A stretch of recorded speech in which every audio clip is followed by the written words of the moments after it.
الشيطان الرجيم. بسم الله الرحمن الرحيم. سورة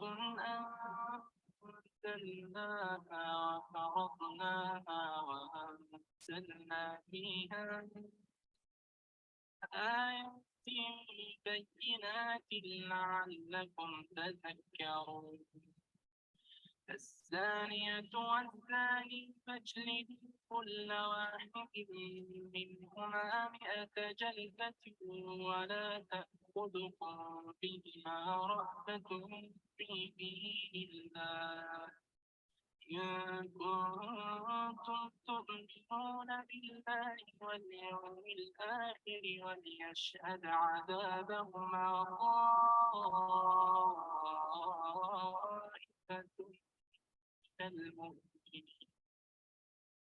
الزاني لا ينكح إلا زانية أو مشركة والزانية لا ينكحها إلا زان أو مشرك وحرم ذلك على المؤمنين. الذين يرمون المحصنات ثم لم يأتوا بأربعة شهداء فاجلدوهم 80 جلدة ولا تقبلوا لهم شهادة أبدا وأولئك هم الفاسقون. إلا الذين تابوا من بعد ذلك وأصلحوا فإن الله غفور رحيم.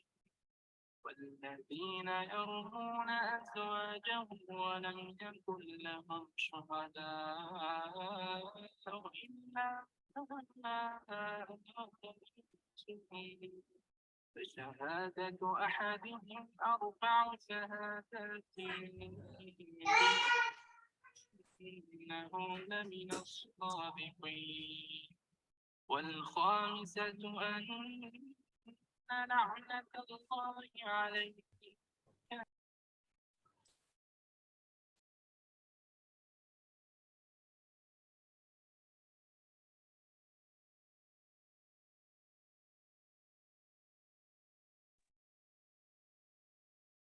Assalamualaikum warahmatullahi wabarakatuh. Waalaikumsalam warahmatullahi wabarakatuh. Baik, karena Bapak Ahmad Zaki sudah datang di tengah-tengah kita, marilah kita mulai acara pada malam hari ini. Bismillahirrahmanirrahim. Alhamdulillahirrahmanirrahim. Salatu wassalamu ala asrofil anbiya'in wal mursalin wa ala alihi wa sahbihi ajma'in. Amma ba'du.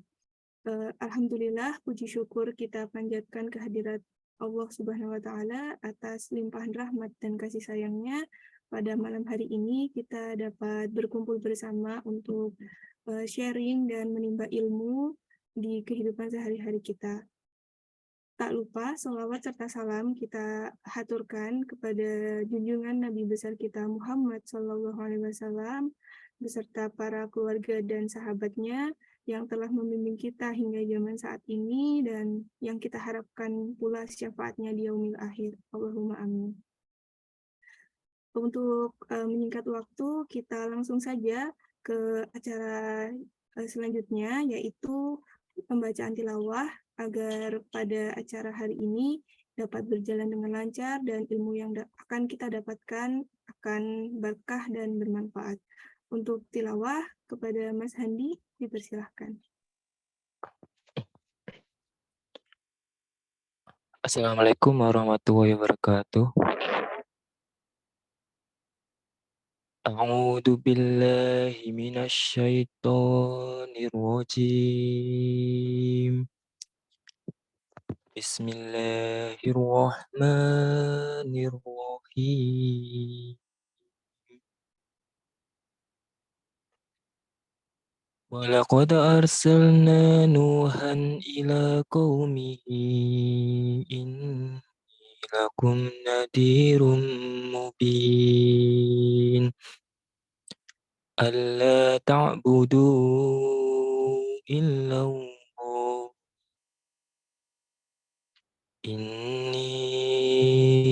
akhafu alaikum adaba yaumin alim.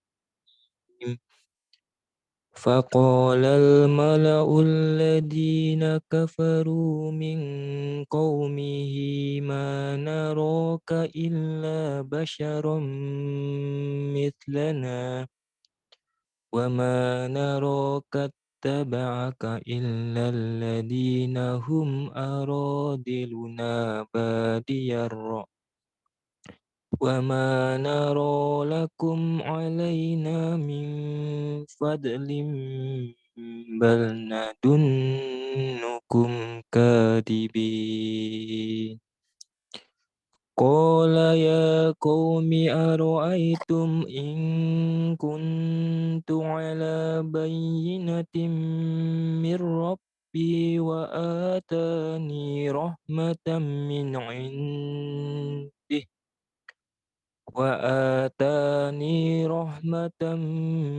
من عنده فأميت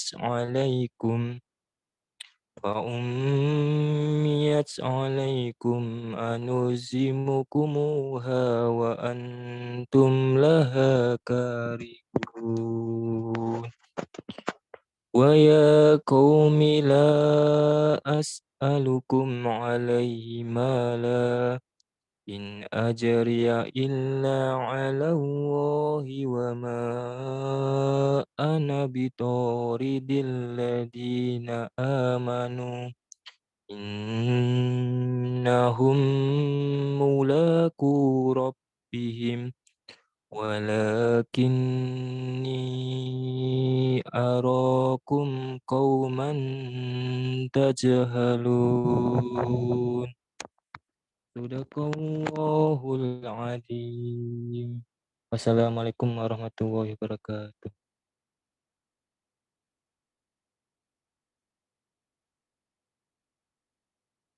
Sadaqallahul Azim. Alhamdulillah, semoga dengan bacaan umul kitab, acara pada dapat berjalan dengan lancar dan ilmu yang kita dapatkan dapat bermanfaat di kehidupan sehari-hari kita. Baik, kali ini kita akan membahas mengenai materi yang sangat menarik karena berkaitan dengan kehidupan sehari-hari kita. Cara malam hari adalah serasi yang series ke-9 atau serasi volume 9 yang bertemakan tips dan trik mengelola keuangan rumah tangga. Nah, materi kali ini akan disampaikan oleh Bapak Ahmad Zaki. Namun sebelum Bapak Ahmad Zaki menyampaikan materi, saya akan membacakan profil singkat beliau, yaitu Bapak Ahmad Zaki merupakan dosen dari Departemen Akuntansi di Universitas Gadjah Mada. Beliau menempuh sarjana ekonomi di Universitas Gadjah Mada dan luar biasa sekali pada masternya didapatkan di University of Glasgow, UK, dan beliau pula ikut beberapa organisasi terkait akuntansi, yaitu yang pertama European Accounting Association atau EAA, dan yang kedua adalah Indonesian Economists Association atau ISEI. Nah, Bapak Ahmad Zaki, apakah sudah nyambung? Sudah mendengar suaranya, dapat bergabung?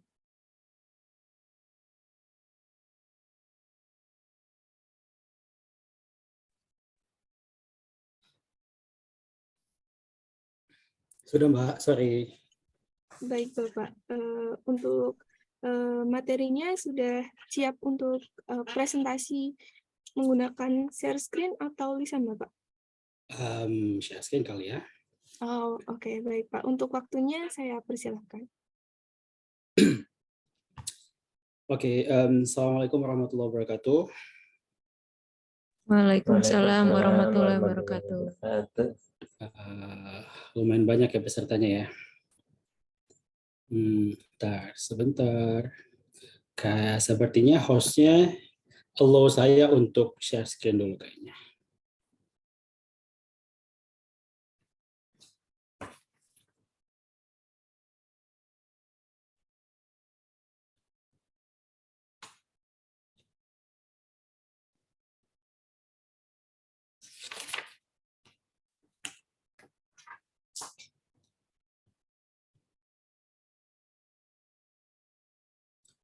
Oke.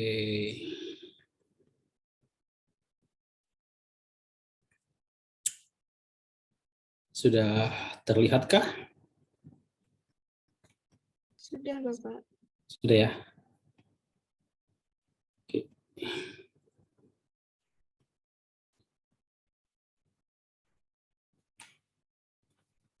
Oke, bismillahirrahmanirrahim. Alhamdulillah hadana li hadza wa ma kunna linahtadiya laula an hadanallah. Asyhadu an la ilaha illallah wa asyhadu anna Muhammadan abduhu wa rasuluh la nabiyya ba'dah. Bapak dan Ibu atau teman-teman atau adik-adik ya saya manggilnya ya. Bagusnya siapa? Sahabat Sahabat ya? serasi, Pak. Serasi. Sahabat ya Ibu Salimah ya, sahabat serasi. Oke. Saya nggak tahu nih. Ini apa namanya? Pertama, kameranya memang dimatikan ya. Saya nggak tahu.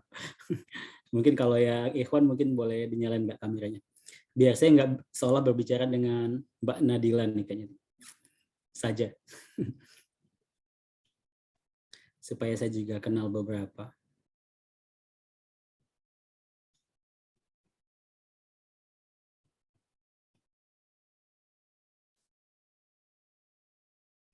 Banyakan yang putri ya, Mbak Nila ya, sepertinya ya. Benar, Bapak. Kebanyakan akhwat yang bergabung. Oke. Ya udah, nggak apa-apa. Senyamannya saja. Oke. Beberapa waktu lalu saya diminta oleh Mas Aji untuk sharing tentang mengelola keuangan keluarga begitu. Nah, saya juga baru tahu kalau seandainya ini adalah bagian dari rangkaian kuliah pranikah ya, Mbak Nadila ya. Betul ya? Bapak. Berarti di sini adalah sahabat-sahabat serasi yang telah siap untuk menikah begitu ya. Siap dalam arti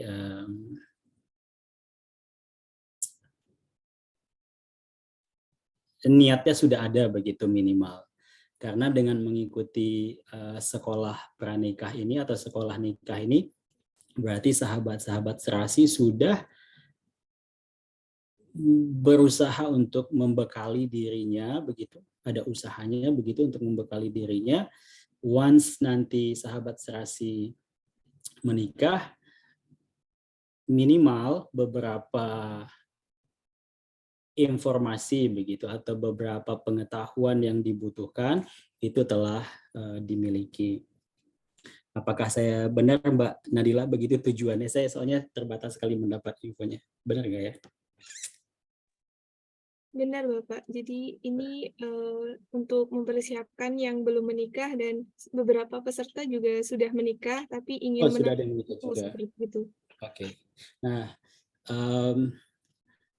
oke, terima kasih Mbak Nadila.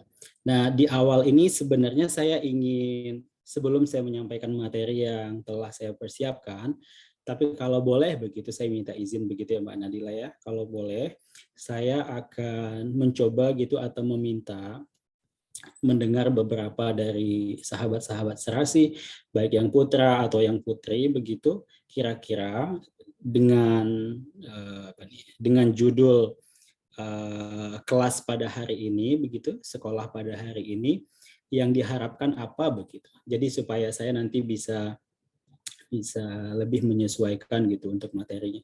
Karena tidak bisa dipungkiri memang untuk zaman sekarang banyak hal sebenarnya yang mungkin barangkali sahabat-sahabat serasi sudah tahu lebih dulu dibanding saya atau bisa memberikan pandangan lain kepada saya gitu. Siapa saja boleh. Langsung saja ya Mbak Nadila ya, langsung nyalakan mikrofonnya, habis itu berbicara boleh. Monggo yang mau sharing terkait apa sih yang ingin didapatkan pada kelas malam hari ini, bisa langsung open mic.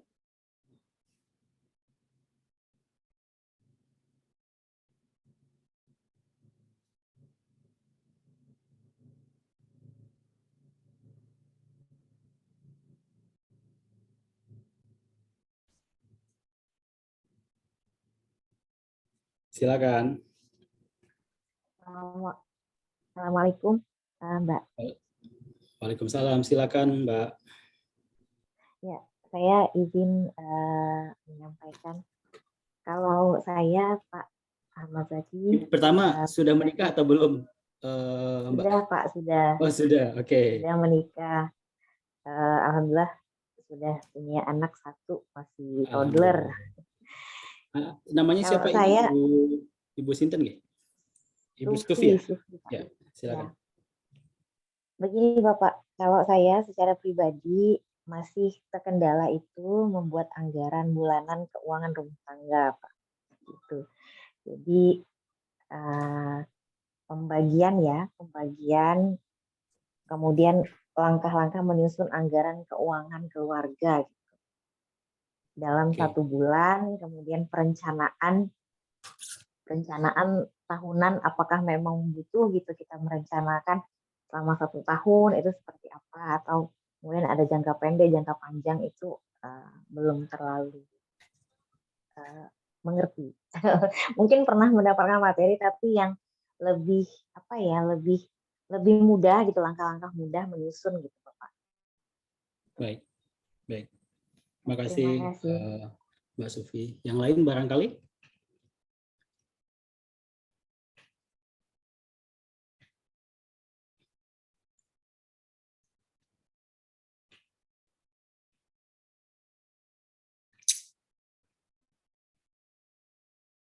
Belum ada ya? Kalau belum ada, kita lanjut dahulu. Mbak Nadila, nggak apa-apa ya? Baik. Kalau boleh saya lanjut, materi berikutnya adalah, saya nggak tahu ya, ini barangkali sangat, saya ingin menampilkan ini tidak lebih hanya ingin memberi background gitu ya kepada sahabat-sahabat serasi seperti itu. Jadi beginilah kira-kira, tapi ini case-nya Indonesia ya, sampelnya di Indonesia. Seingat saya ini tidak termasuk teman-teman diaspora yang ada di luar negeri seperti itu. Nah, kalau kita lihat bagian paling atas yang ini ya,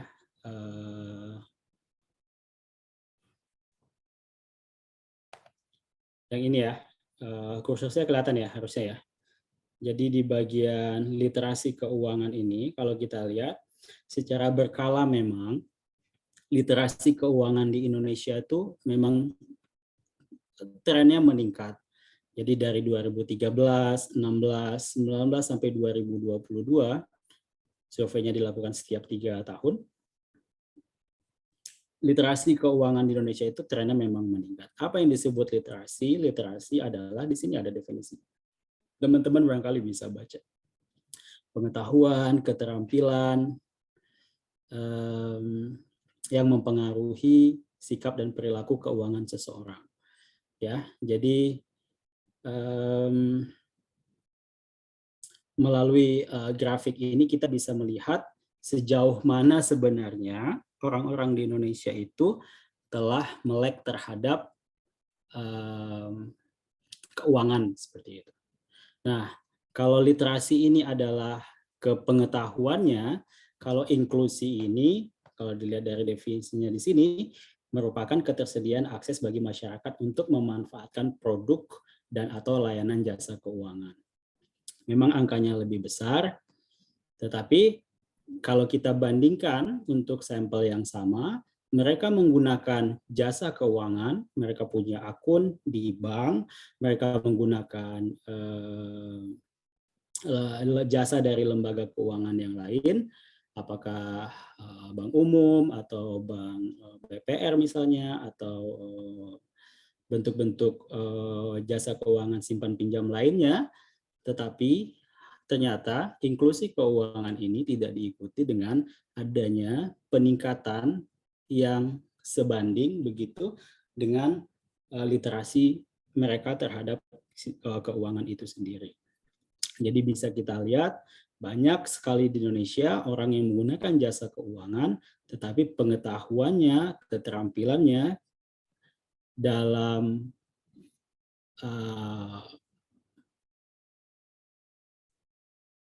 pengetahuan tentang keuangan itu sendiri apa, itu masih sangat tidak sebanding. Nah, ini penyebarannya di Indonesia bisa kita lihat seperti ini. Kalau seandainya teman-teman semua tertarik begitu ya, ini keuangan secara umum. Kalau kita lihat yang di bagian sini ada yang syariah di sini. Yang syariah bahkan angkanya jauh lebih kecil. Literasi keuangan syariah itu hanya 9,14% dari total penduduk, dari sampel yang ada di sini. Nah, indeks inklusi keuangannya itu hanya 12,12%. Nah, kalau seandainya yang umum saja masih rendah, apalagi yang syariah itu jauh lebih rendah lagi begitu. Nah, poinnya apa sebenarnya? Bisa kita lihat di slide berikutnya. Sebentar.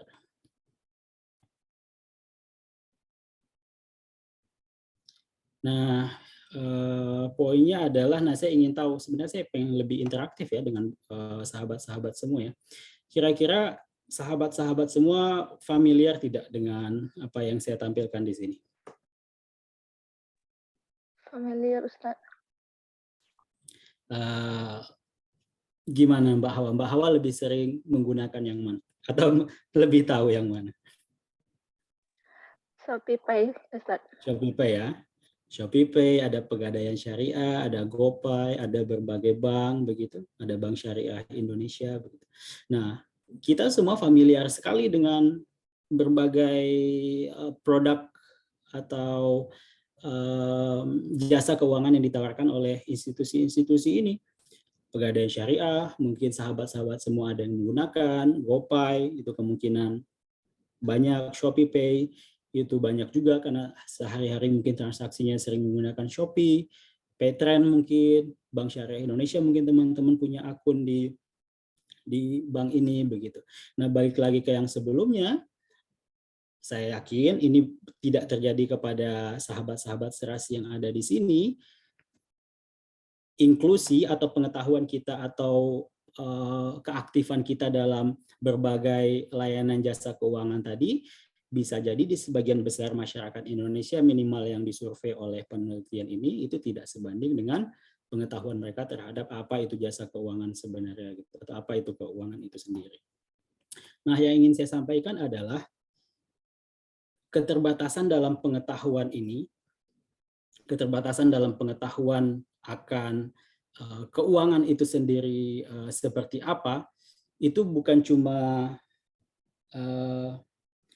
terbatas di, saya nggak tahu ya, mungkin sahabat-sahabat semua ketika ikut di membuka akun misalnya di Bank Syariah Indonesia, saya nggak tahu, mungkin ya sebagian besar kita mungkin cuma menggunakan jasa membuka tabungan misalnya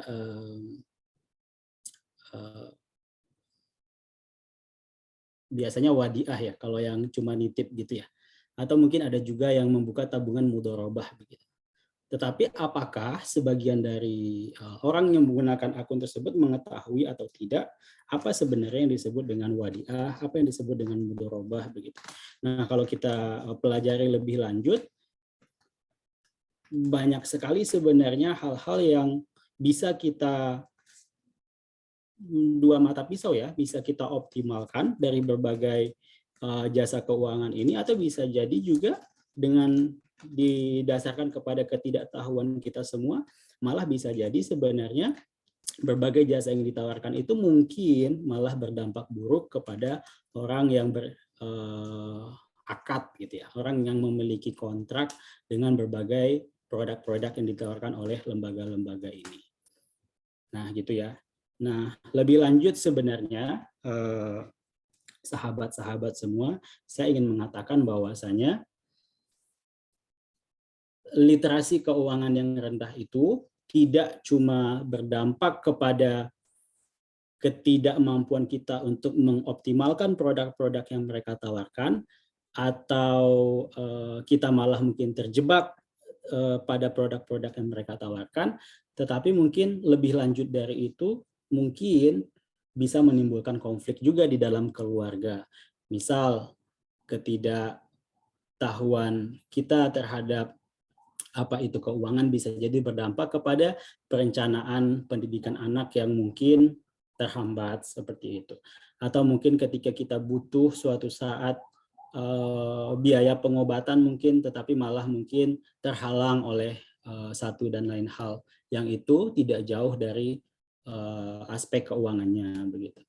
Atau bisa jadi juga di saat karena ini kuliah pranikah ya, di saat misalnya baru membangun rumah tangga misalnya, saya bukan menakut-nakuti ya, saya cuma ingin memberikan beberapa fakta yang saya observasi dan saya baca dan saya pelajari. Bisa jadi mungkin ketika setelah menikah masih tergantung sebagian mungkin dengan orang tua begitu, atau menunggu-nunggu misalnya gitu, aduh warisannya gimana begitu ya, saya nggak tahu ya, mungkin itu juga terjadi. Nah, lebih jauh dari itu, ini fakta yang menarik sekali sebenarnya, karena sebagian besar itu akibat perceraian itu memang didasarkan oleh kesulitan keuangan seperti itu. Walaupun mungkin bukan ini ya, bukan hal yang apa namanya, walaupun sebenarnya keuangan itu sesuatu yang bisa kita kelola begitu, tapi entah mengapa sebagian besar dari penyebab perceraian itu adalah dari faktor keuangannya yang bermasalah. Nah, itu ingin saya jadikan background bahwasanya pengetahuan kita tentang bagaimana mengelola uang, bagaimana ya terutama bagaimana mengelola uang, itu menjadi pengetahuan yang harus sebenarnya teman-teman sebagian besar miliki, karena ini sudah siap untuk menikah. Tadi semangatnya nih, karena sudah siap untuk menikah. Nah, pengetahuan tentang ini basic sebenarnya harus kita miliki seperti itu. Tapi nanti pasti ada yang nanya ya, pertanyaannya seperti ini. Saya tahu bagaimana cara mengelola uang seperti itu ya, tapi uang yang saya kelola itu tidak ada, terus bagaimana begitu ya? Nggak tahu ya. Mungkin ada yang punya concern seperti itu. Nah, nanti kita akan diskusi lebih lanjut apa yang kira-kira bisa kita optimalkan begitu untuk meminimalisir resiko-resiko yang ada di hadapan kita ini. Begitu. Sampai di sini kira-kira bagaimana?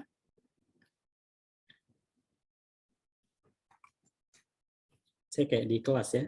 Kalau di kelas diam-diam saya juga agak bingung jadi. Lanjut? Lanjut, Pak. Lanjut, Pak. Lanjut ya. Terlebih dahulu. Lanjut ya. Oke. Selanjutnya adalah kita saya ingin menyampaikan kepada sahabat-sahabat semua, Islam itu memandang perencanaan itu seperti apa begitu ya. Karena di balik semua yang tadi itu, perencanaan menjadi aspek yang sangat penting begitu. Nah, di sini Allah Subhanahu wa taala berfirman,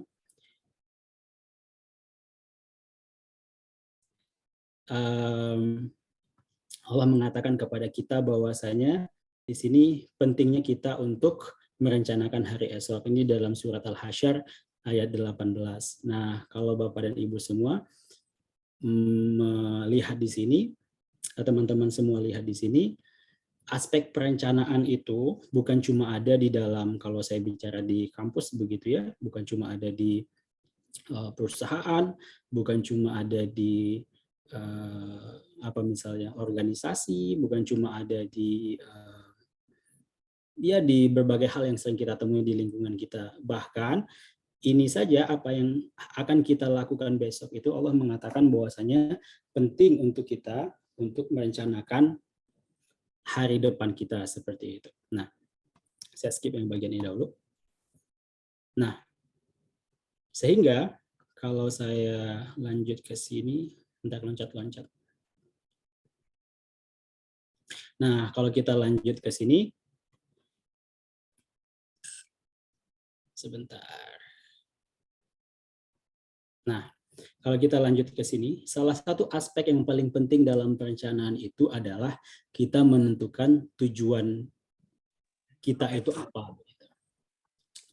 Perusahaan misalnya. Perusahaan itu ketika gambar Yuraun. ketika di awal tahun begitu menjelang akhir tahun, perusahaan itu akan menentukan tahun depan targetnya apa. Bahkan semakin ke sini di dalam kondisi yang ketidakpastiannya itu semakin tinggi. Kalau dulu itu perusahaan ya, kalau saya cerita membuat rencana 5 tahun, membuat rencana 1 tahun, membuat rencana 20 tahun apa yang akan mereka capai. Bahkan sekarang itu setiap 3 bulan perusahaan itu mengganti atau mereview secara berkala apa rencana mereka seperti itu. Nah, bagi saya pikir juga sebuah keluarga,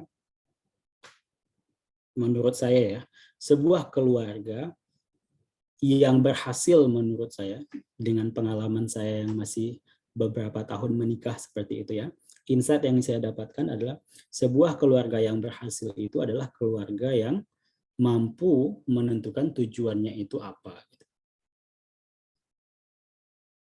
Jadi saya tidak tahu apakah ini praktek yang tepat untuk semua keluarga yang akan teman-teman bina.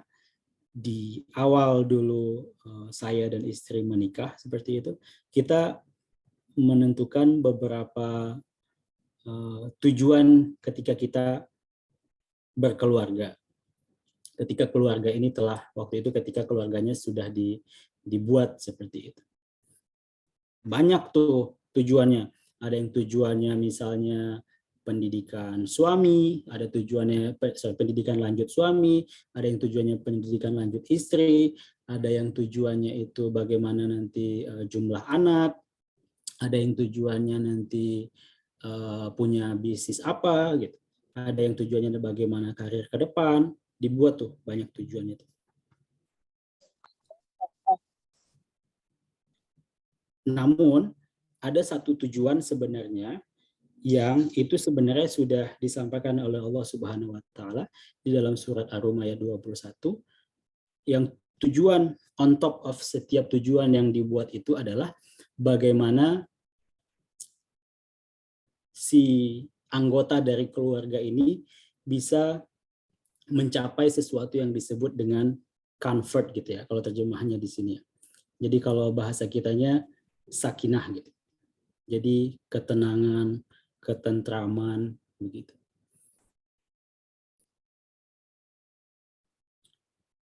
Nah, itu yang sering bagian itu sebenarnya yang sering terlupa begitu. Karena kebanyakan kita berbicara tentang tujuan yang duniawi seperti itu. Penting, tujuan yang duniawi penting sekali. Tetapi semuanya dilandasi dengan bagaimana usaha kita untuk mencapai ketenangan itu. Kalau seandainya keuangannya kurang tertata dengan baik, bisa ketenangan itu didapatkan, tetapi tantangannya akan semakin besar. Keuangan terkelola dengan baik, maksud saya itu tidak harus selalu banyak begitu ya, tidak harus berlimpah begitu ya, tetapi kita sesuaikan tujuan-tujuan duniawi kita itu, orang punya tujuannya masing-masing, kemudian bagaimana kita memaknai tujuan-tujuan duniawi kita tersebut dalam rangka untuk mencapai ketentraman, jadi ketenangan hati seperti itu. Saya yakin sebagian besar sahabat-sahabat serasi yang belum menikah, yang sudah menikah, punya definisi sendiri apa yang disebut dengan sakinah seperti itu. Nah, teman-teman serasi yang belum menikah, nanti insya Allah juga akan sampai di dalam usaha untuk mencari apa yang disebut dengan sakinah itu sendiri. Nah, di sini saya tambahkan di bawah, sakinah itu sesuatu yang datangnya dari Allah. Jadi kita sebagai manusia kita berusaha, kita sebagai manusia kita meminta, kita berdoa begitu. Tapi pada ujungnya memang sakinah tersebut menurut pendapat saya dan apa yang saya pahami dari Islam begitu, sakinah tersebut adalah hadiah dari Allah dari ketaatan dan kepatuhan kita kepada Allah Subhanahu wa taala. Allah mengatakan di dalam ayat ini, wa min ayatihi an khalaqalakum min azwajikum Wa min ayatihi an khalaqalakum min anfusikum azwaja litaskunu ilaiha. Jadi kata-kata sakinah itu adalah poin utama dari tujuan pembentukan sebuah rumah tangga. Panjang urusannya, ketika sakinah, ibadahnya menjadi lancar, tidak ada was-was ketika sedang beribadah, pikirannya tidak banyak ketika sedang beribadah, gitu ya. Nah, ini yang menurut saya harus dijadikan sebagai tujuan dari sebuah keluarga. Nah, kalau kita lihat studi-studi yang ada, pencapaian sebuah tujuan itu, ini model terbaru ya, oleh McKinsey.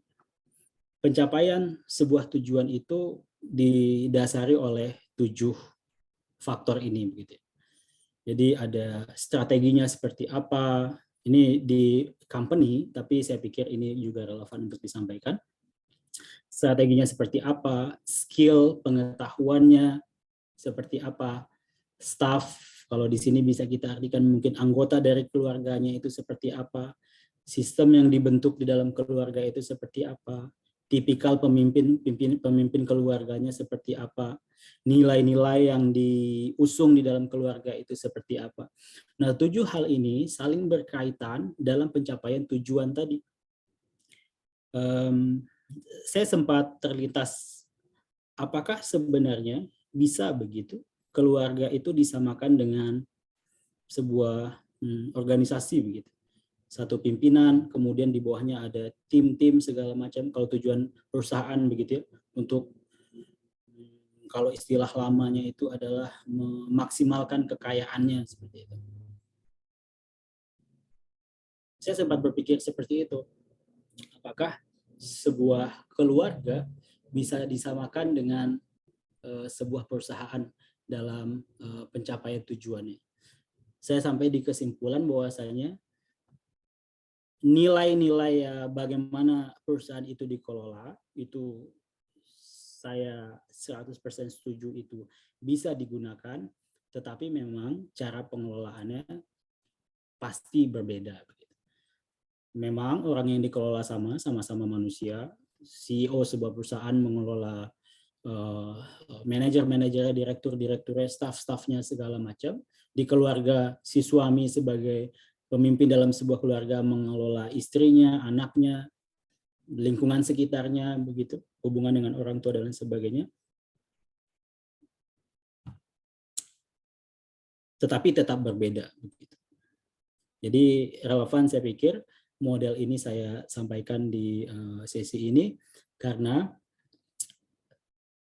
tujuan keluarga itu sangat spesifik begitu, mencapai yang namanya sakinah tadi, walaupun itu masih sangat abstrak sekali, yang nanti butuh diturunkan menjadi apa tujuan yang ingin teman-teman buat ketika berkeluarga nanti. Tidak ada rumus generik begitu, setiap keluarga harus suaminya begini, istrinya begini, dan lain sebagainya, tidak. Setiap orang memiliki tujuannya masing-masing, dengan background masing-masing, dengan latar belakang apa yang terjadi di masa lalunya masing-masing. Tetapi tujuannya tetap satu yang disebutkan oleh Allah tadi, litaskunu ilaiha. Jadi mencapai ketenangan itu. Ketika ketenangan itu ada, insya Allah nanti anak-anak menjadi nyaman, rumahnya menjadi adem, tenang, seperti itu, hubungan dengan orang tua, mertua, segala macam juga enak. Nah, itu sebenarnya yang semua kita yang sudah menikah di sini harus kejar, dan teman-teman yang belum menikah atau mempersiapkan untuk menikah akan segera kejar ketika pasangannya itu, ketika akadnya sudah dilakukan, seperti itu. Lanjut ya. Nah, ini sebuah model yang, ini khusus ke keuangan yang tadi ya. Ini sebuah model yang dikembangkan oleh teman kami ya, ada Pak Lukian Tamani bersama Ibu Murniati Mukhlisin. Menarik sekali modelnya. Jadi mereka mengembangkan sebuah model yang disebut dengan Sakinah Finance seperti itu. Sakinah Finance Framework. Jadi pengelolaan keuangan keluarga yang sakinah itu kira-kira apa gitu faktor-faktor yang menjadi penting. Mungkin sebagian Bapak dan Ibu pernah membaca bukunya, sangat menarik sekali. Saya merekomendasikan Bapak dan Ibu atau teman-teman semua untuk membaca. Yang pertama adalah yang menjadi landasan, yang bagian paling bawah itu adalah income-nya, ya. Jadi pendapatannya, pendapatan suami atau pendapatan istri itu adalah menjadi dasar semuanya. Besar kecil itu relatif, tapi yang penting adalah pendapatan tersebut harus halal, begitu ya. Itu yang paling penting. Cara dan cara mendapatkannya dan material pendapatannya itu. Pendapatan bisa berbagai macam bentuknya. Itu yang menjadi landasan dari pengelolaan keuangan sebuah keluarga. Nah, kemudian di atas itu ada beberapa hal yang akan dipenuhi oleh pendapatan-pendapatan tersebut. Yang pertama yang disebut dengan hal yang basics. Jadi kalau di Islam mungkin Bapak dan Ibu atau teman-teman pernah mendengar ada yang disebut dengan daruriyah khamsah begitu ya. Jadi ada 5 hal basic utama yang harus kita jaga sebagai seorang muslim. Harta, jiwa,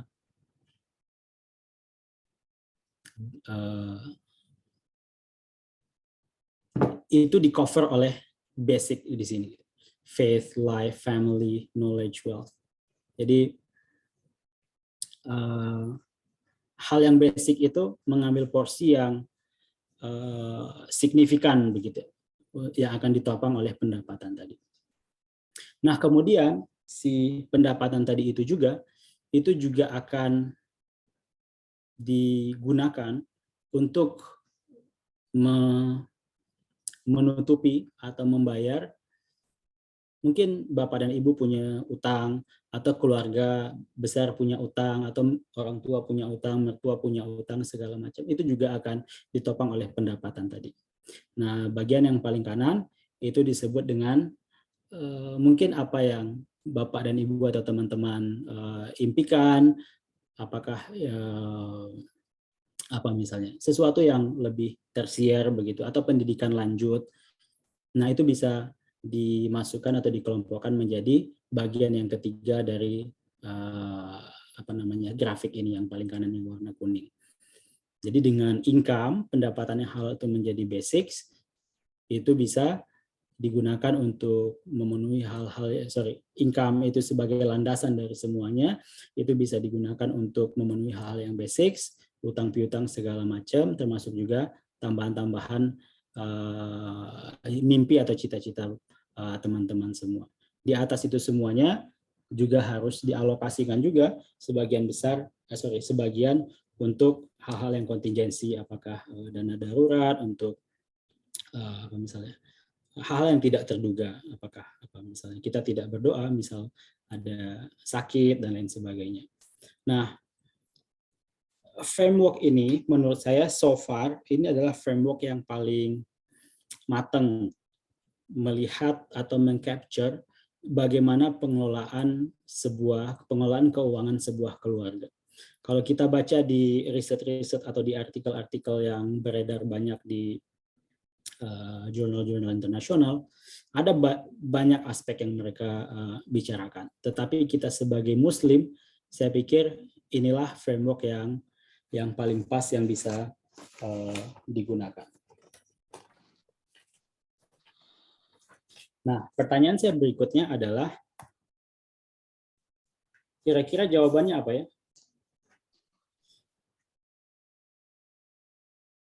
Butuh atau tidak ya sebuah keluarga itu laporan keuangan gitu? Butuh. Kenapa ya, Mbak Irul ya kira-kira? Jadi untuk menyesuaikan, jadi kita tahu setiap bulan itu pengeluaran kita apa saja, dan dari situ kita bisa lihat apa yang untuk selanjutnya apa yang bisa kita hemat, atau pengeluaran apa aja yang bisa ditekan kemudian agar bisa mencapai target juga. Jadi kan tahu jelasnya pendapatan berapa, pengeluaran berapa gitu. Oke. Yang lain barangkali butuh tidak ya sebuah keluarga itu laporan keuangan?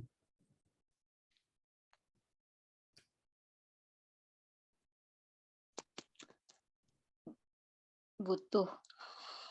Kenapa ya Mbak Hoda ya? Mungkin bisa dielaborasi lebih lanjut Mbak Hoda. Membutuhkan laporan keuangan untuk mengetahui pengeluaran dan pemasukan. Oke. Dan kedepannya bisa untuk kalau lebih ada sisa menabung persekian seperti itu. Dari mas-masnya ada atau tidak?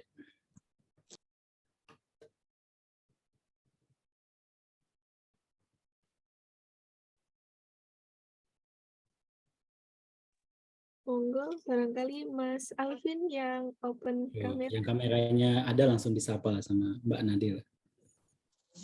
Kalau dari saya nggak ada, Mas.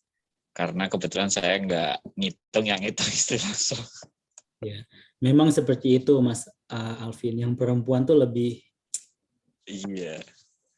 teliti dibanding yang laki-laki begitu, pengelolaan keuangan. Jadi Mas Alvin yang penting mencari ya begitu, misalnya nanti dikelola ya Mas Alvin ya. Betul. Okay. Saya sepakat dengan sebagian besar teman-teman yang di sini butuh, tetapi mungkin tidak seperti apa yang tertulis di sini begitu ya. Kalau di perusahaan itu ada balance sheet itu apa ya? Neraca begitu. Jadi posisi keuangannya tuh tahun ini asetnya ada berapa nih? Kemudian di sisi satunya punya kewajiban apa saja nih? Jadi posisinya kelihatan. Atau income statement gitu, apa ya, laporan laba rugi. Enggak, si keluarga kan bukan masalah laba rugi begitu. Cash flow mungkin aliran kasnya kemana saja. Nah, Bapak, teman-teman, sahabat-sahabat serasi, apakah familiar atau tidak ya dengan beberapa aplikasi ini?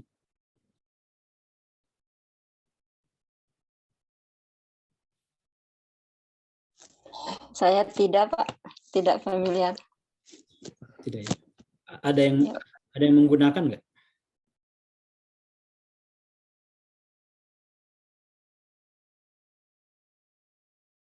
Ada Uangku, ada Pennies, ada Mint. Ini apa ya? Level Money kalau nggak salah. Ini habis gajiannya dari Mandiri nih, bikinnya Mandiri. Sebuah penelitian mengatakan bahwasannya sejak COVID-19 begitu, jadi si financial planner, jadi si perencana keuangan diinterview lah oleh si penelitinya.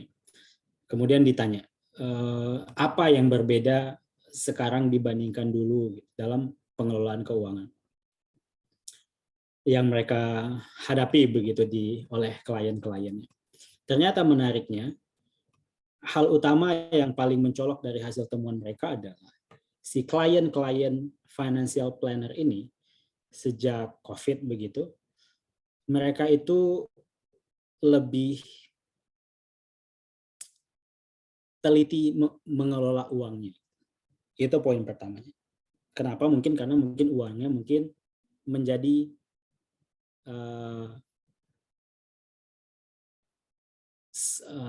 lebih terbatas dibandingkan sebelumnya. Nah, temuan berikutnya adalah si klien-klien dari financial planner ini, si perencana keuangan ini, mereka itu semakin banyak menggunakan berbagai aplikasi-aplikasi ini. Dulu saya di 2016, karena waktu itu saya sekolah gitu, saya dulu menggunakan yang ini nih, yang paling bawah, yang disebut Pennies ini. Seingat saya dulu gratis, tapi saya nggak tahu ya kalau sekarang, saya belum cek lagi. Harusnya masih gratis untuk fitur basicnya. Tetapi ini di antara semuanya dulu saya searching begitu ya. Apa nih yang bisa saya gunakan aplikasi untuk mengelola keuangan saya. Nah, di sini nanti teman-teman atau sahabat-sahabat semua bisa explore lebih lanjut berbagai aplikasi-aplikasi ini. Saya tidak ingin mengajarkan di sini karena ini bukan sesi tutorial ya. Saya yakin teman-teman semua jauh lebih advance dibanding saya dalam menggunakan ini semua, atau keleluasaan waktu mungkin untuk mencari tahu ini semua. Tapi di antara berbagai aplikasi, tapi di tahun 2016 ya, berbagai aplikasi yang dulu ditawarkan untuk mengelola keuangan harian saya, bulanan juga, tahunan juga pada waktu itu, saya menggunakan aplikasi yang disebut Pennies ini nih. Jadi di awal tahun saya akan set berapa income saya, karena dulu saya kuliah jadi income saya fix gitu ya, setiap bulan berapa gitu. Kemudian kalau ada tambahan income bisa ditambahkan secara berkala. Nah, kemudian nanti income tersebut saya alokasi untuk berbagai kebutuhan-kebutuhan saya. Tadi Ibu siapa ya tadi ya? Saya sempat catat tadi Mbak Sufi ya tadi ya. Mbak Sufi bertanya kepada saya, bagaimana sih membuat anggaran bulanan seperti itu ya?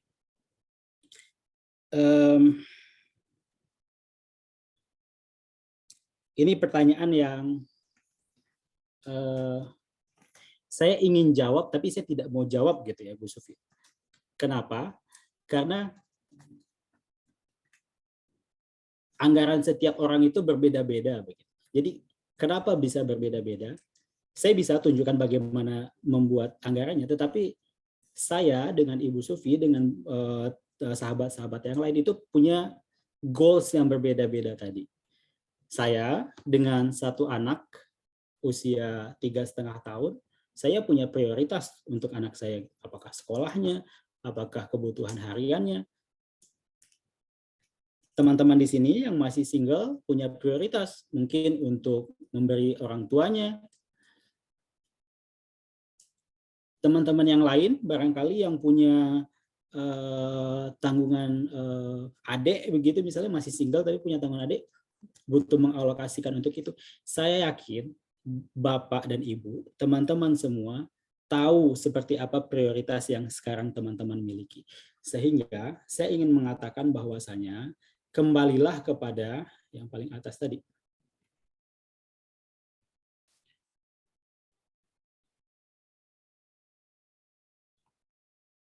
Tujuan dari teman-teman itu sendiri apa seperti itu.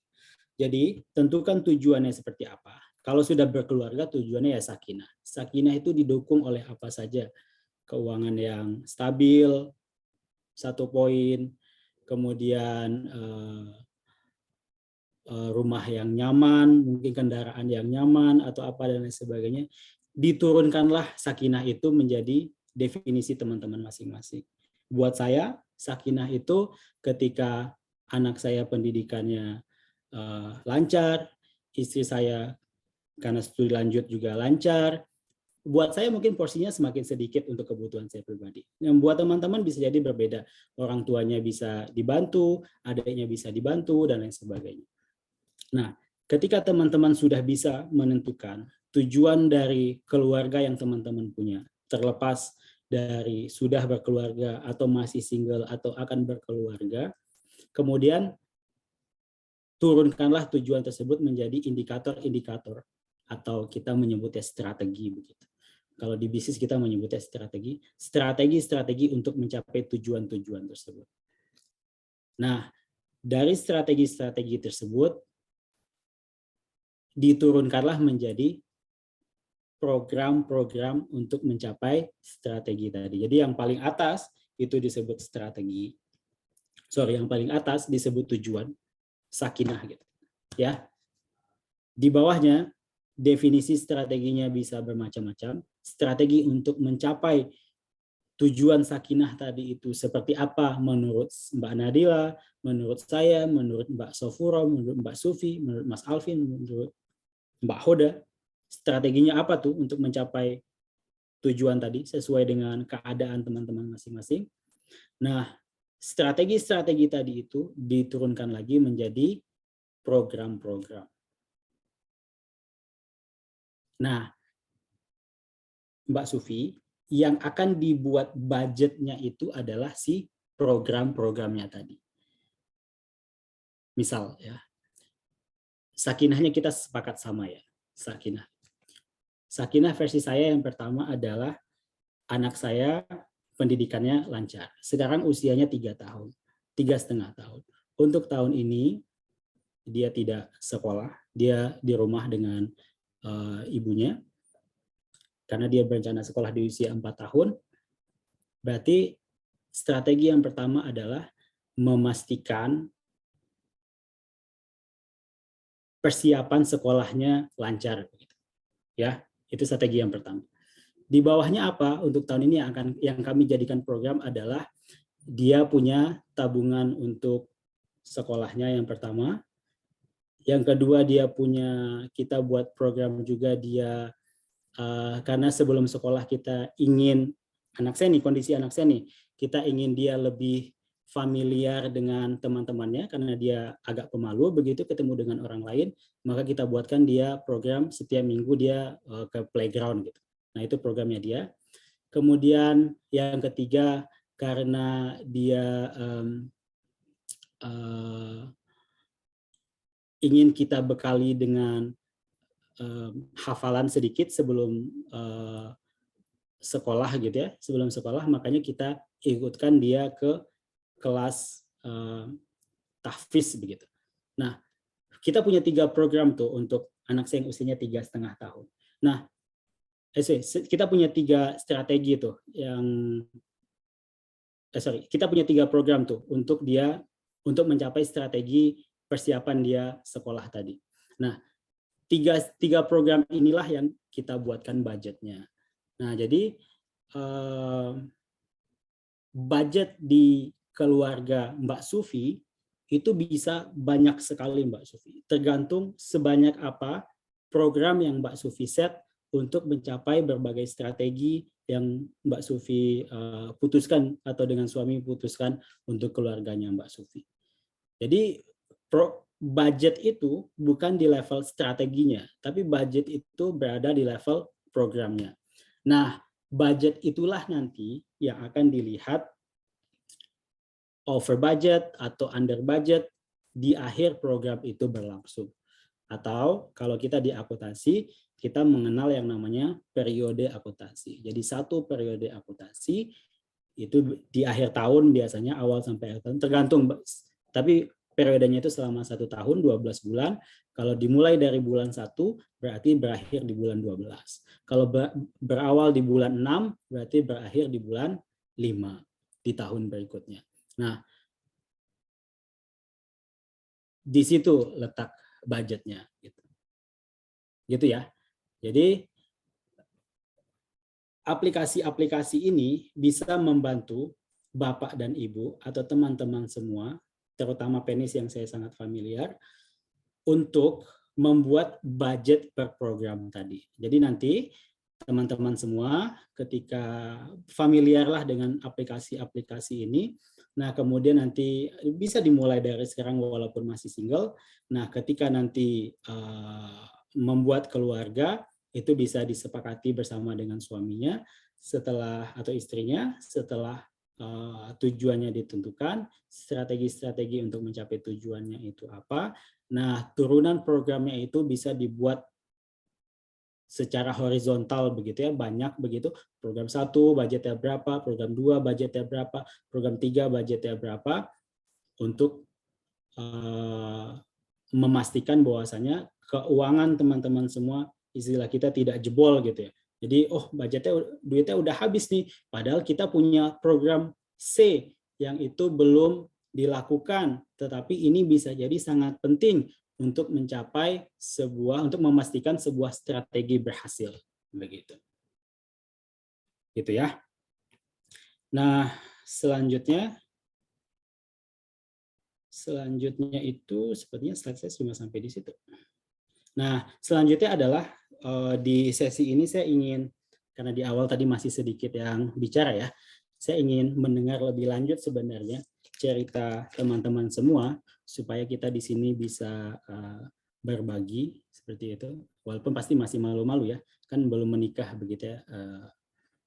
Kayaknya masih agak malu-malu begitu untuk sharing, tapi saya akan sangat happy sekali kalau teman-teman yang akan menikah atau yang sudah menikah ingin sharing sesuatu, nanti bisa ditanggapi oleh saya, bisa ditanggapi oleh teman-teman yang lainnya, sehingga nanti kita bisa sama-sama belajar concern teman-teman itu di bagian mana ketika merencanakan atau mengelola keuangannya. Saya stop di sini sementara ya, Mbak Nadila ya, untuk kita lanjutkan di diskusi. Terima kasih.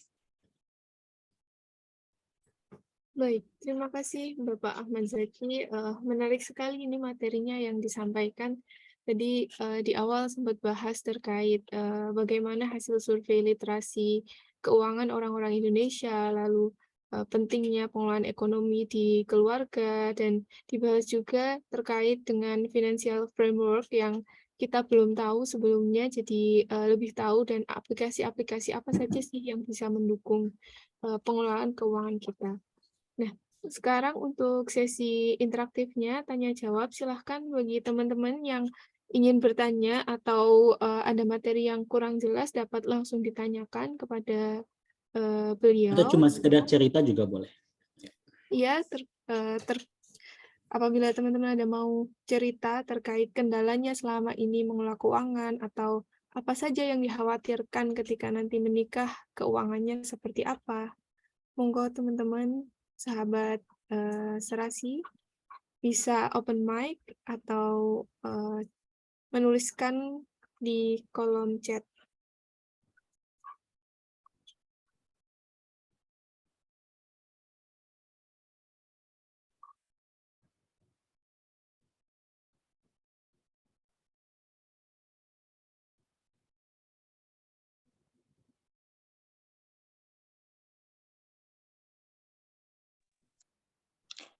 Assalamualaikum, izin bertanya. Silakan Mbak Huda. Mungkin Mbak Huda curhat sudah ya. menikah, sudah menikah atau belum? Sudah ya? Kalau saya mah sudah punya cucu. Aduh, berarti Ibu Huda ya. Maaf Ibu Huda, silakan Ibu Huda. Tidak apa-apa, Bapak. Ini apa? Saya mau mungkin apa ya, sharing apa curhat ya, bisa nggak apa nyebutnya. Soalnya saya itu kalau menabung nggak pernah bisa gitu Pak. Selalu nabung beberapa rupiah gitu. Kebutuhan ada lagi seperti itu. Dari situ ya sudah berhenti saja menabung. Padahal setiap bulan itu selalu diakumulasi pemasukan dan pengeluaran gitu. Jadi tetap aja gitu, kalau Cukuran Sunda mah nanti besar pasak daripada tiang teh gitu. Jadi walaupun pemasukan lebih besar, pengeluarannya juga lebih besar lagi gitu, seperti itu Pak. Itu untuk mengantisipasi seperti itu tuh bagaimana gitu. Karena kayaknya lapar aja tangan dengan mata gitu. Kalau melihat apa saja barang gitu, inginnya membeli, terus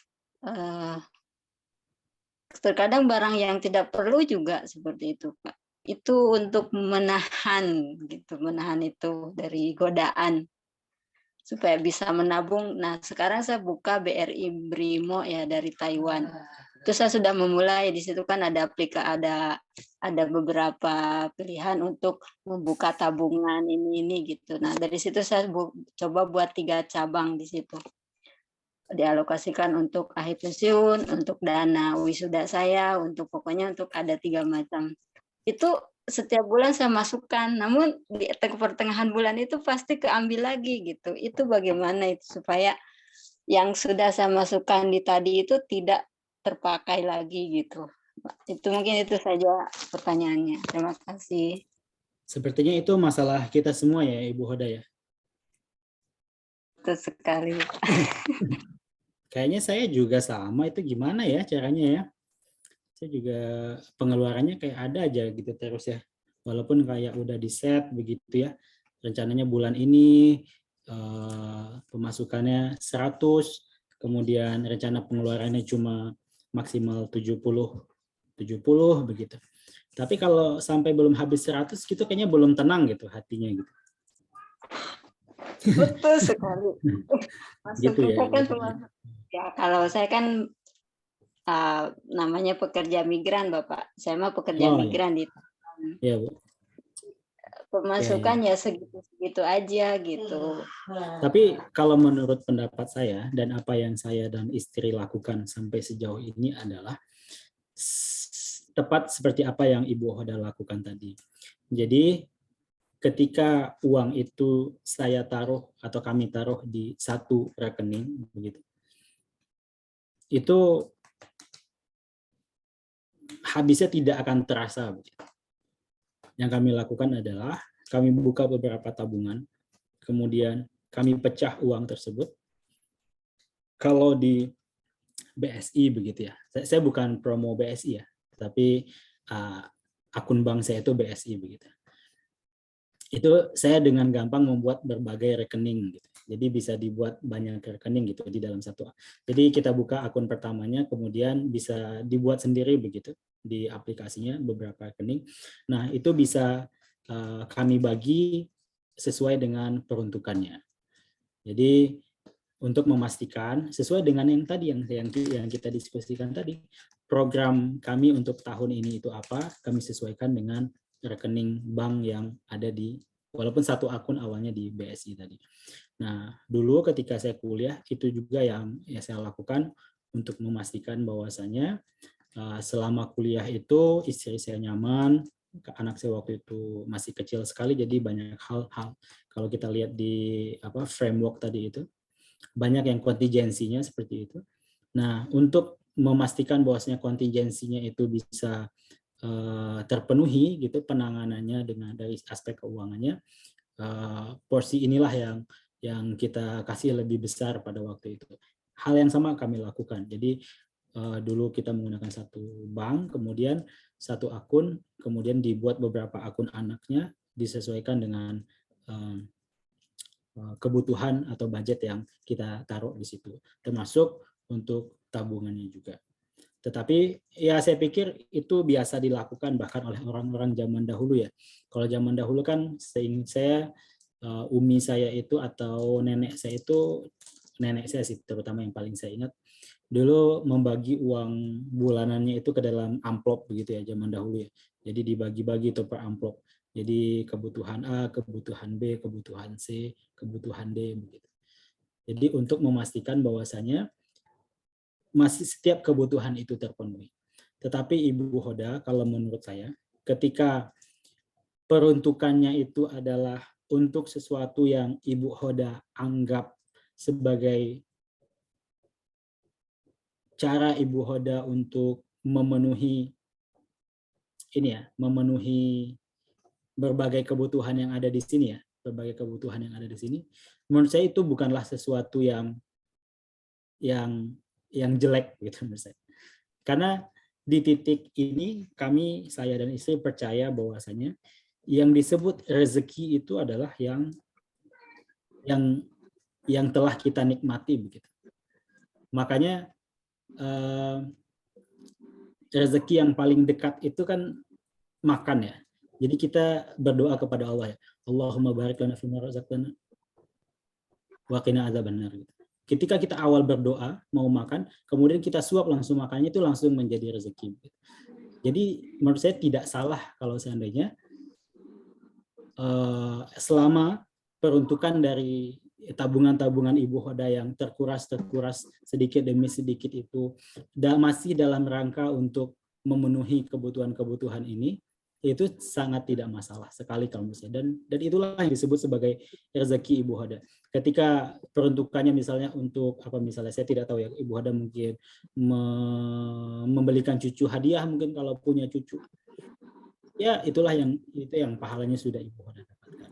Tapi memang kalau seandainya ada program-program yang itu harus dipastikan ada sampai akhir tahun atau 2 tahun ke depan, 3 tahun ke depan, yang memang itu harus ditabung dari sekarang, ya maka pastikan itu dilakukan tidak diganggu begitu.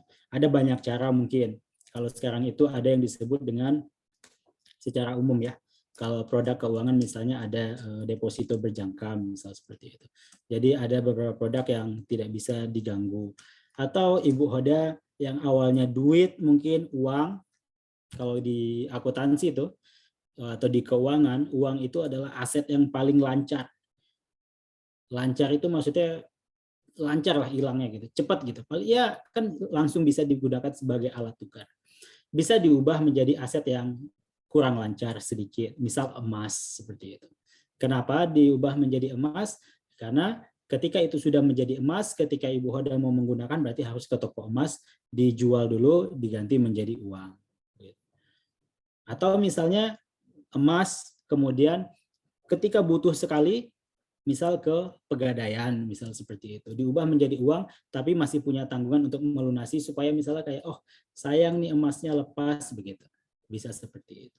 Atau diubah menjadi bentuk-bentuk aset yang lain, sesuai dengan prioritas yang Ibu Hoda miliki. Demikian barangkali mudah-mudahan bisa memberikan gambaran atas pertanyaan Ibu Hoda. Terima kasih Ibu Hoda. Terima kasih Bapak atas penjelasannya. Insya Allah. Mudah-mudahan menjawab ya Ibu Hoda ya. Itu masalah kami juga. Sangat menjawab sekali Bapak. Terima kasih. Monggo teman-teman, kalau misal ada pertanyaan atau ada yang mau curhat lagi, dipersilahkan.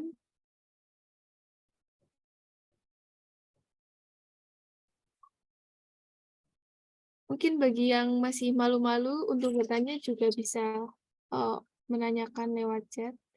Ini ada pertanyaan melalui chat. Assalamualaikum warahmatullahi wabarakatuh. Telah dijelaskan oleh panjenengan terkait mengelompokkan basic family finance. Mohon izin bertanya Bapak, boleh dijelaskan terkait fase-fase atau timing perencanaan prioritas keuangan idealnya? Bagaimana ya Pak? Contoh awal menikah itu prioritaskan untuk tempat tinggal, orang tua atau adik. Lalu ketika sudah punya anak, persiapan pendidikan, asuransi, dan sebagainya. Sampai investasi hari tua. Terlebih apabila kami memiliki banyak impian dan cita-cita yang ingin kami capai, di samping pemenuhan kebutuhan primer dan sekunder. Nah, bagaimana seperti itu Bapak? Baik, terima kasih Mbak ini ya, Latifatul ya. Iya.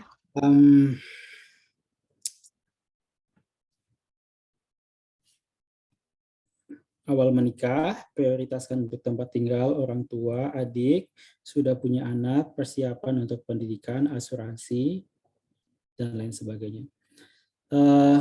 Benar Mbak Latifatul, jadi itu yang biasa dilakukan oleh orang secara umum memang. Jadi ketika sebelum menikah, si orang ini, si A kita sebut, memang lebih cenderung untuk memberikan porsi lebih kepada keluarga intinya. Jadi apakah orang tuanya, atau ibunya, atau adiknya, atau di banyak kasus juga terjadi misal sebelum seorang laki-laki katakanlah menikah atau seorang perempuan menikah, bagi orang tuanya yang belum mungkin memiliki rumah, maka fokusnya adalah ingin membelikan orang tuanya rumah dahulu gitu. Tetapi ketika selesai dia menikah, kemudian akan lebih fokus kepada keuangan keluarga intinya, karena setelah menikah biasanya orang akan memiliki anak, kemudian akan ada kebutuhan yang besar untuk anak, cita-cita baru yang telah dibangun di keluarga tersebut. Itu apa? Cerita yang menarik begitu. Tapi ada cerita yang lebih menarik sebenarnya. Yang saya sebut cerita yang lebih menarik adalah namanya jodoh itu kan rezeki ya. Jadi saya misal menikah ketika saya sedang kuliah. Gitu. Saya lulus S1, baru kerja 2 tahun, kemudian saya lanjut S2, kemudian lanjut S3. Tidak ada tuh kesempatan untuk saya memenuhi apa yang tadi tuh, yang ada timeline tadi itu. Setelah S3, di sela waktu S3 saya ketemu dengan jodoh saya. Sehingga apa yang tadi yang banyak terjadi di mungkin yang kita lihat begitu, yang di bagian atasnya tadi, yang bisa fokus ke keluarganya dulu, untuk adik-adiknya, orang tuanya, dan sebagainya. Saya tidak punya momen itu. Tetapi saya langsung dihadapkan kepada, karena masih kuliah kan pasti terbatas ya income-nya. Saya langsung berkewajiban untuk menafkahi istri dan anak saya. Jadi saya tidak sempat punya kesempatan untuk bagian yang pertama tadi.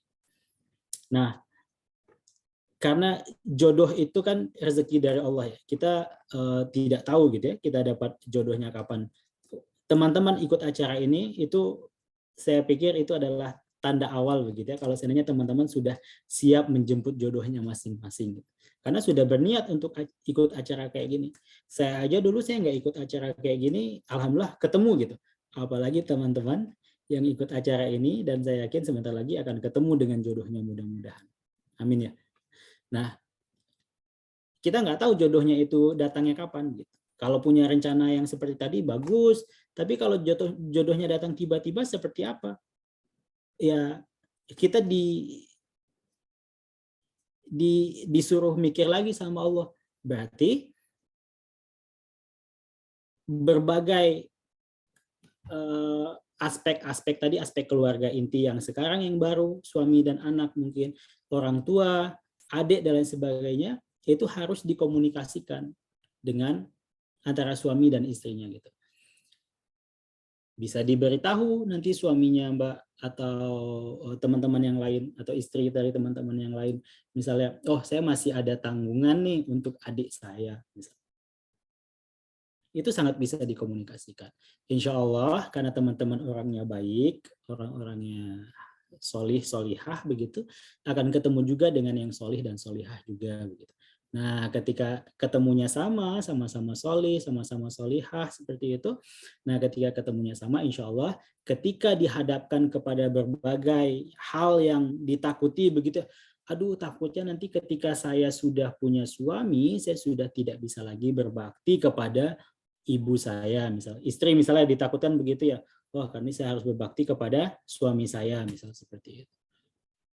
Ya, kalau seandainya teman-teman, insya Allah teman-teman yang perempuan di sini adalah akhwat-akhwat yang solihah, insya Allah akan mendapatkan suami yang solih, yang saya pikir tidak akan keberatan sama sekali ketika teman-teman ajukan statement seperti itu.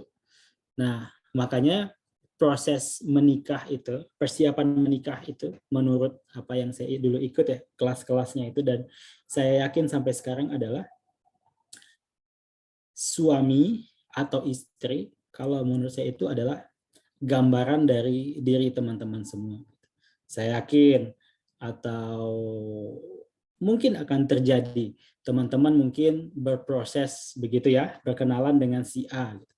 Oh kok tidak cocok, jadinya sama si B begitu. Oh si B kok lebih cenderung, ya berarti itulah menggambarkan diri kita seperti apa. Berarti kita itu orangnya agak mirip dengan si B, sehingga ketika ketemu si A kita tidak kurang merasa nyaman.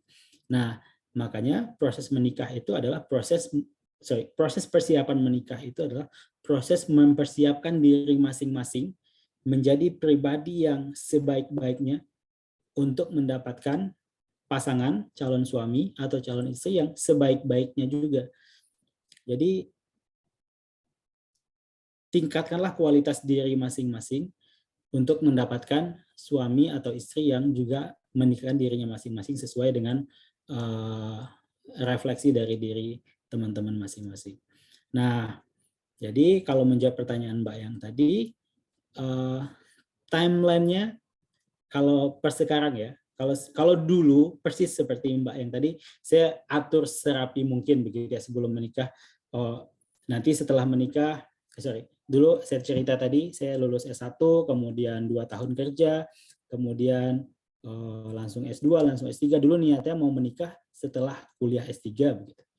Kemudian setelah S3, kemudian mau kerja dulu 2 tahun baru menikah gitu. 2 tahun akan saya pol-polin untuk orang tua, untuk keluarga dan sebagainya. Tapi qadarullah, alhamdulillah saya dikasih rezeki sama Allah lebih awal untuk mempunyai kesempatan untuk beribadah lebih banyak di awal. Saya mendapatkan istri di tengah kuliah S3 begitu. Jadi tujuan saya yang tadi untuk orang tua tadi itu belum tercapai. Nah, itu dikomunikasikan dengan istri dan alhamdulillah kita sama-sama deal, sama-sama sepakat bahwasanya oke, kita masih punya, saya punya rencana ini, dia punya rencana apa, kita gabungkanlah rencana itu untuk menjadi tujuan bersama dari keluarganya. Kalau seandainya dengan skenario yang tadi itu Mbak siapa tadi itu bisa mengatur sedemikian rapi, alhamdulillah. Kalau seandainya tidak bisa, tidak apa-apa. Insya Allah ketika itu bisa saling dikomunikasikan, itu bisa tercapai semuanya. Jadi tidak usah khawatir. Jadi prinsipnya direncanakan boleh, tapi tetap fleksibel dengan rencana manusia itu, dengan rencana kita itu, karena pasti Allah punya rencana yang lebih baik termasuk dalam pengelolaan keuangan ini. Jadi dinikmati prosesnya. Begitu Mbak Nadila, mudah-mudahan bisa menggambarkan jawabannya. Baik, semoga menjawab ya Mbak Latifatul. Tadi Bapaknya menyampaikan bahwa sebelum sampai untuk menikah kita harus menjadi versi terbaik diri kita karena nanti jodoh kita juga akan merupakan gambaran dari kita sendiri dan timeline-nya pun baik untuk kita merencanakan di awal, tapi ketika takdir Tuhan telah datang, rezekinya sudah datang, bisa fleksibel begitu. Nah, monggo teman-teman yang ada pertanyaan bisa menyampaikan atau bisa menuliskan di kolom komentar apabila terkendala. Ini Bapak, saya mau melanjutkan atau menanggapi dari pertanyaan Mbak Latifatul. Tadi kan untuk kita yang masih belum menikah gitu, apa saja sih Pak sebenarnya sepengalaman Bapak terkait pengalaman perbedaan pengelolaan keuangan sebelum menikah dan juga setelah menikah itu apakah sangat berbeda begitu atau sebenarnya mirip-mirip saja? Dan untuk pembahasan terkait pengelolaan keuangan ini itu dimulai ketika kita belum menikah atau sesudah menikah, ketika nih kita sudah bertemu calonnya dan mau menikah itu keuangan nantinya akan kita bicarakan setelah menikah atau sebelum menikah kita perlu bicara terlebih dahulu begitu Bapak. Bagaimana? Bicara terlebih dahulu dengan siapa ya Mbak Nadila? Dengan calonnya, calon. Oke, ya. oke. Prinsipnya beda-beda ya. Prinsip orang beda-beda. Prinsip yang saya pegang, saya merencanakan semuanya untuk untuk keluarga itu setelah menikah. Jadi setelah menikah baru kita bicarakan semuanya. Ada orang yang sebelum menikah sudah, beberapa teman saya sudah punya rekening bersama begitu. Jadi tabungannya si A, si B sudah di-pool begitu ya ke rekening bersama. Tetapi saya kurang cocok dengan pendekatan tersebut. Karena akadnya menurut saya adalah sebuah keluarga itu dimulai basicnya menurut saya adalah sebuah keluarga itu dimulai ketika akadnya itu dilangsungkan begitu. Jadi disebut sebagai family finance, financial management gitu misalnya, ya ketika family-nya itu sudah terbentuk. Jadi ketika family-nya sudah terbentuk, barulah dimulai perencanaan dan pengelolaan keuangannya. Nah, sebelumnya seperti apa? Saya cenderung berpendapat bahwasanya fokus saja dahulu kepada perencanaan keuangan masing-masing. Jadi si calon suami, si calon istri, fokus saja dulu kepada pengelolaan keuangannya masing-masing. Walaupun misalnya ada hal-hal yang bersinggungan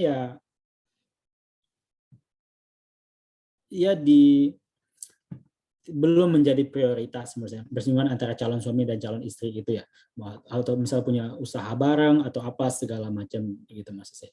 Jadi pasti berbeda sebelum dan setelah menikah pengelolaan keuangannya. Kenapa? Karena sangat simpel sekali alasannya. Sebelum menikah individunya cuma satu, faktor-faktornya sangat terbatas, cuma orang tua dari si calon istri, adik si calon istri, dan lingkungan dan faktor-faktor lain dan orang-orang lain yang ada di sekitar si calon istri. Ketika sudah menikah, ada si calon suaminya itu sendiri, si suami sekarang, ada juga kemudian orang tua dari suami, dan ada juga keluarga besar dari suami, mungkin nggak tahu kalau mungkin sampai sejauh itu cakupannya. Ada usaha si calon suami mungkin juga, ada usaha si calon istri, ada cita-cita si calon suami, ada cita-cita si calon istri. Jadi menjawab Mbak Nadila tadi, sangat berbeda dari aspek cakupannya, tapi dari prinsipnya tetap sama, karena awalnya adalah tujuannya mau apa sebenarnya si A, si B itu. Makanya sebagai seorang muslim itu ya, saya itu sampai sekarang itu masih merenungi bahwasanya sebagai seorang muslim, pertama, umur saya sekarang 35 tahun. Belakangan saya mulai merasa bahwasanya waktu itu semakin cepat seperti itu. Karena dengan kesibukan dan sebagainya begitu. Dulu rasanya waktu lebih lambat begitu. Tetapi kan kita sama-sama punya waktu yang tidak jauh berbeda ya. Kalau diukur dari Nabi Muhammad kan berarti beliau itu meninggal di usia 63 tahun. Itu pun tahun Hijriah. Ya bisa jadi kalau di tahun Masehi jauh lebih sedikit dari 63 tahun. Ya kan? Jadi jatah kita itu cuma segitu. Coba bayangkan betapa pentingnya kita untuk mengelola kehidupan kita yang 63 tahun itu. Anggaplah kita balik begitu ya.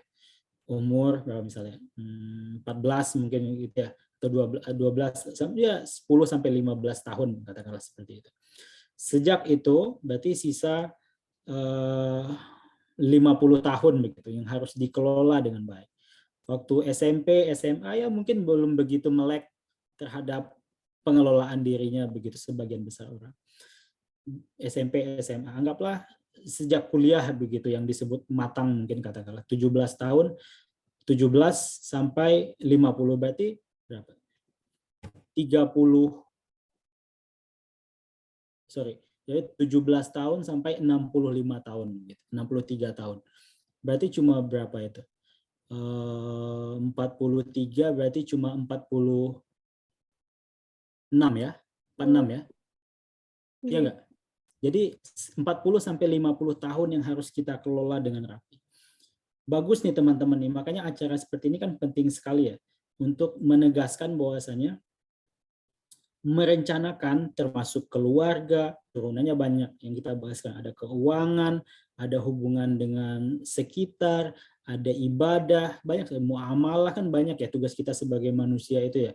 Ada muamalah, ibadah, ada apalagi ibadah juga banyak, ada yang mahdho, ghairu mahdho, kemudian muamalah itu ada banyak sekali tujuannya, ada suami istri, ada waris, ada apa banyak sekali sebagai muslim itu. Itu semua harus kita kelola dengan rapi sekali karena kita tidak akan selamanya ada di dunia ini. Ya kan? Jadi simpelnya adalah saya itu selalu membayangkan ketika untuk keuangan saja kita tidak bisa mengelola, yang itu kita bersinggungan terus-menerus secara langsung, karena kita makan setiap hari kita butuh bayar, kita butuh bayar, itu kan hal yang paling basic ya, yang kita lakukan setiap hari. Kalau misalnya keuangan saja kita tidak mampu mengelola dengan rapi, bagaimana kita bisa mengelola hal-hal yang jauh lebih besar, sampai nanti limit kita, kemudian apakah kita disebut sebagai individu atau hamba, atau apapun itu begitu, teman-teman menganggapnya orang yang berhasil di dunia begitu. Nah, makanya penting sekali acara seperti ini. Buat saya, poinnya buat saya ketika diberitahu Mas Haji, poinnya keuangannya oke. Tetapi lebih jauh dari itu adalah setelah ini saya yakin teman-teman akan berusaha mencari tahu apa yang paling fit dengan teman-teman, metode pengelolaan keuangannya. Ada banyak sekali di internet, banyak sekali. Nah, kemudian setelah teman-teman mencari tahu rapih pengelolaan keuangannya, mudah-mudahan dari hal yang basic ini teman-teman juga bisa mengelola hal-hal yang lebih besar setelah itu. Gitu, kayaknya ada yang nanya lagi. Ya Mbak Nadila, makasih. Baik, terima kasih Bapak. Jawabannya sangat jelas sekali. Nah, ini ada pertanyaan dari Bu Damai. Pertanyaannya, Assalamualaikum Pak Ahmad Zaki. Jika menghadapi para calon orang yang konsumtif atau loman, adakah tips dari perencanaan keuangan yang bisa dilakukan? Misal mewajibkan atau memaksa penyimpanan awal sekian juta, seperti itu. Lalu, berapakah persentase minimal kas kebutuhan tak terduga? Bolehkah jika pos kas tersebut termasuk dijadikan pos kebutuhan primer, misal rumah, atau memang harus betul-betul disendirikan seperti penjelasan Bapak tadi, rekeningnya disendirikan seperti itu. Lalu beberapa isu yang terlempar sebaiknya tidak punya hutang, kalau mau membeli sebaiknya cash saja. Nah, ada orang-orang yang berpandangan seperti itu, Bapak. Apakah pendapat ini bisa atau masih sejalan dengan kondisi keuangan sekarang, misal membeli rumah atau kendaraan atau haji yang nilainya saat ini semakin naik, itu sekitar 49 juta dan kita tidak tahu 5 tahun kemudian apakah masih 49 juta atau akan naik lagi begitu. Bagaimana Bapak untuk tanggapannya terkait pertanyaan ini? Terima kasih Mbak Damai ya, Mbak Damai. Yang pertama, jika menghadapi pola calon yang konsumtif, adakah tips dari perencanaan keuangan yang bisa dilakukan? Misal mewajibkan atau memaksa penyimpanan awal sekian juta.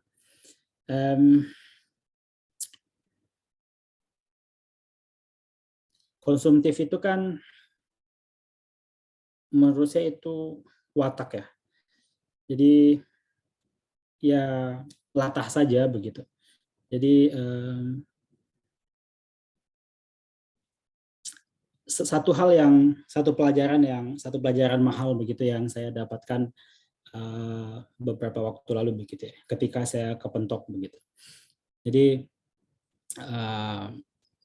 ada masanya lah gitu ya, sebagaimana sebagian besar orang juga ada masanya waktu itu kita lebih loman tuh bahasa Jawa ya, saya nggak tahu apakah itu bahasa Jawa atau bukan? Iya Bapak, itu bahasa Jawa kayak Bahasa Jawa ya, itu konsumtif itu artinya apa? Konsumtif ya. Jadi ada masanya kita, kalau saya itu lebih ke waktu itu kita dengan keluarga itu latah lah begitu untuk membelanjakan aset yang kita punya. Nah, sampai suatu saat kita kepentok karena kita butuh lah sejumlah uang untuk keperluan yang jauh lebih penting. Nah, ada orang yang tipikalnya seperti kami, maksudnya adalah kepentok dulu itu baru sadar. Nah, kalau seandainya calon yang pertanyaan yang Mbak Damai ini adalah calon yang memiliki watak yang seperti itu, saya tidak tahu sejauh mana akses Mbak Damai kepada calonnya itu ya. Saya nggak tahu apakah calonnya itu, mungkin Mbak Damai bisa, ini misalnya kayak pengen banget gitu misalnya ya sama calonnya begitu ya. Itu kan bisa Mbak Damai ukur sebenarnya sejauh mana dia bisa belajar terhadap sesuatu, misal ketika kepentok dulu, kemudian baru dia sadar misalnya. Tetapi kalau seandainya tidak punya akses atau tidak punya wadah atau tidak punya cara gitu untuk mengetahui bagaimana sebenarnya tipikal dari calon yang sedang berproses ini, berarti mau tidak mau saya juga tahu kalau seandainya Mbak Damai bisa memaksa, berarti kan aksesnya kan lumayan ya begitu ya ketika bisa memaksa.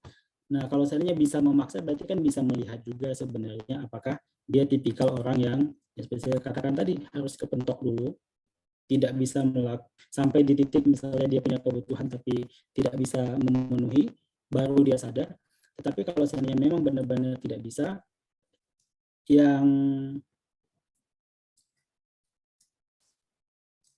yang paling bisa dilakukan adalah dengan interaksinya Mbak Damai, minimal bisa mengetahui lebih lanjut apakah pola konsumtif itu berlaku secara terus-menerus pada si calon ini menurut saya. Karena kalau seandainya yang saya katakan tadi, kalau aksesnya tidak ada, berarti kan cuma bisa melihat atau memantau polanya saja begitu. Tapi kalau memang punya akses untuk mewajibkan dia menyimpan, memaksa dia, saya pikir itu Mbak Damai bisa melakukan memaksa dan menyimpan tadi. Kalau seandainya sudah sepakat gitu ya, punya sesuatu yang ingin dijadikan tujuan atau sesuatu yang ingin dibeli atau seperti apa gitu. Saya ini agak ya A dan B lah jawabannya untuk yang ini begitu. Karena kondisinya saya kurang tahu detailnya. Nah, pertanyaan berikutnya adalah berapakah persentase minimal kas kebutuhan tidak terduga? Bolehkah jika kas tersebut termasuk dijadikan pos kebutuhan primer, misal rumah, atau memang harus betul-betul disendirikan seperti penjelasan Bapak tadi? Yang penting menurut saya Mbak Damai adalah memiliki aset. Jadi ketika memiliki aset, misal pos tidak terduga itu, seperti saya katakan tadi, asetnya sedikit dikonversi menjadi paling enak sebenarnya saya kayak emas, investasi di emas sebenarnya. Jadi ketika punya kas gitu, pos yang tidak terduga tadi, bentuknya ada beberapa bank menawarkan produk serupa, misal nabung emas begitu. Jadi ketika yang ditabung itu asetnya tidak seliquid kas, bisa emas misalnya seperti itu. Nah, itu bisa digunakan untuk kebutuhan-kebutuhan lain. Tapi kalau seandainya sudah dijadikan rumah, kebutuhan primer rumah ini saya nggak tahu nih apakah rumah membeli rumah atau apa ya. Tapi kalau seandainya itu dalam rangka untuk apa misalnya renovasi rumah misalnya dan lain sebagainya, itu kan asetnya kan cuma berubah sebenarnya. Yang awalnya kas diubah menjadi emas, kemudian diubah lagi menjadi rumah. Renovasi misalnya, renovasi rumah, tapi rumahnya menjadi harganya kan semakin naik, semakin bagus, semakin luas mungkin atau semakin apa. Nah, tetapi memang ketika sudah menjadi rumah, nah maka itu akan menjadi aset yang sangat tidak liquid sekali, sehingga kalau mau di suatu saat butuh sesuatu, usahanya lebih besar atau lebih berat untuk menjadikan itu kas yang nanti bisa digunakan untuk membayar kebutuhan tidak terduga tadi. Tapi kalau seandainya dimaksud pos kebutuhan primer, misal rumah ini adalah kebutuhan sehari-hari, itu menurut saya harus hati-hati. Karena memang ketika sudah menjadi kebutuhan sehari, berarti itu asetnya hilang sama sekali. Mungkin jadi makanan, atau jadi misalnya jalan-jalan, atau jadi apa misalnya healing misalnya begitu, itu kan asetnya menjadi hilang. Jadi kalau seandainya pos yang tidak terduga tadi itu selama dia cuma berkonversi menjadi, saya cas laptop ya, selama dia konversinya masih dalam bentuk aset, maka itu menurut saya itu masih oke.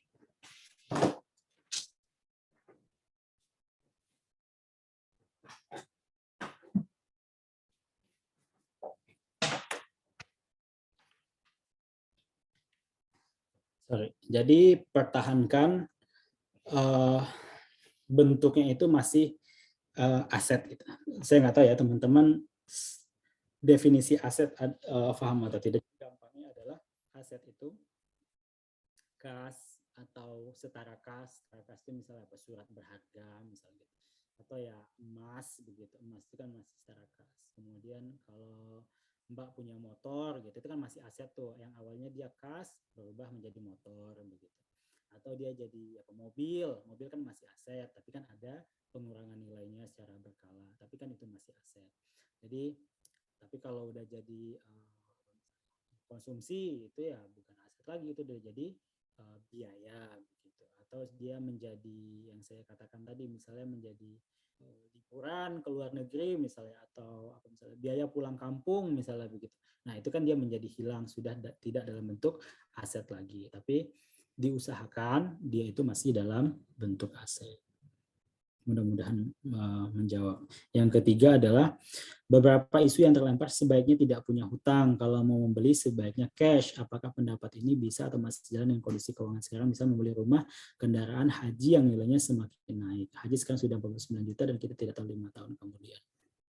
Yang haji saya no comment karena peraturannya berubah. Ini ikut peraturan pemerintah. Tetapi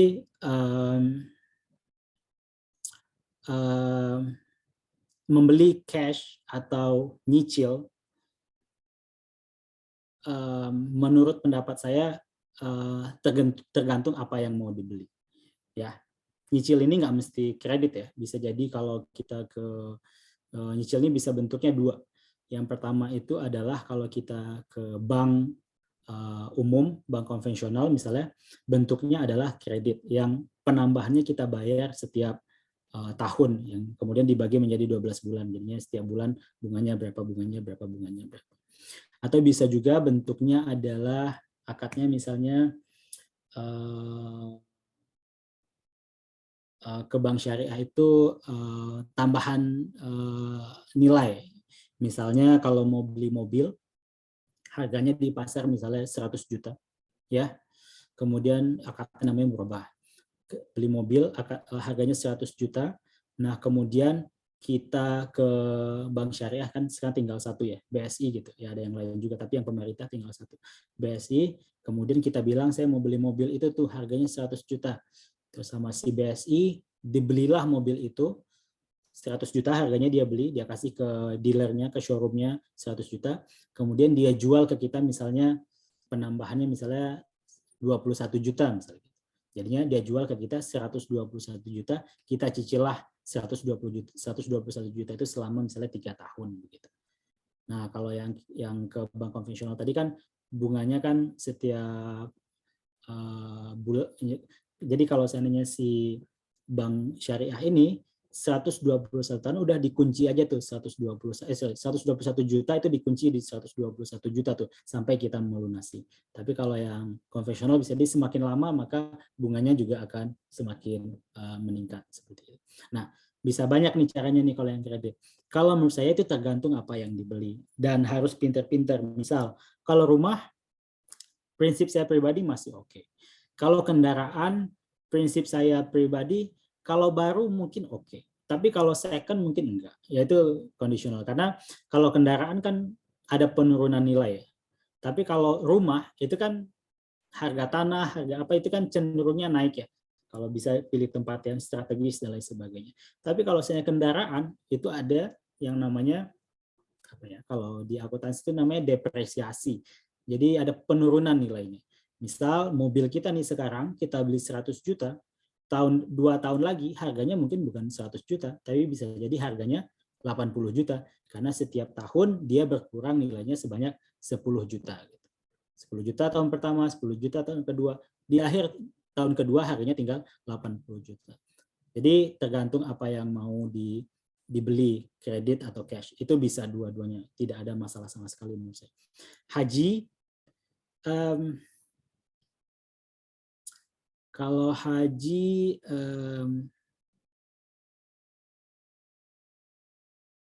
haji ini, kalau menurut pendapat saya, haji ini karena apa ya? Karena peraturannya kadang suka berubah-ubah ya. Jadi agak gimana gitu kalau mau dijelaskan. Tetapi kalau menurut saya, kalau teman-teman yang sudah punya tabungan haji seperti itu,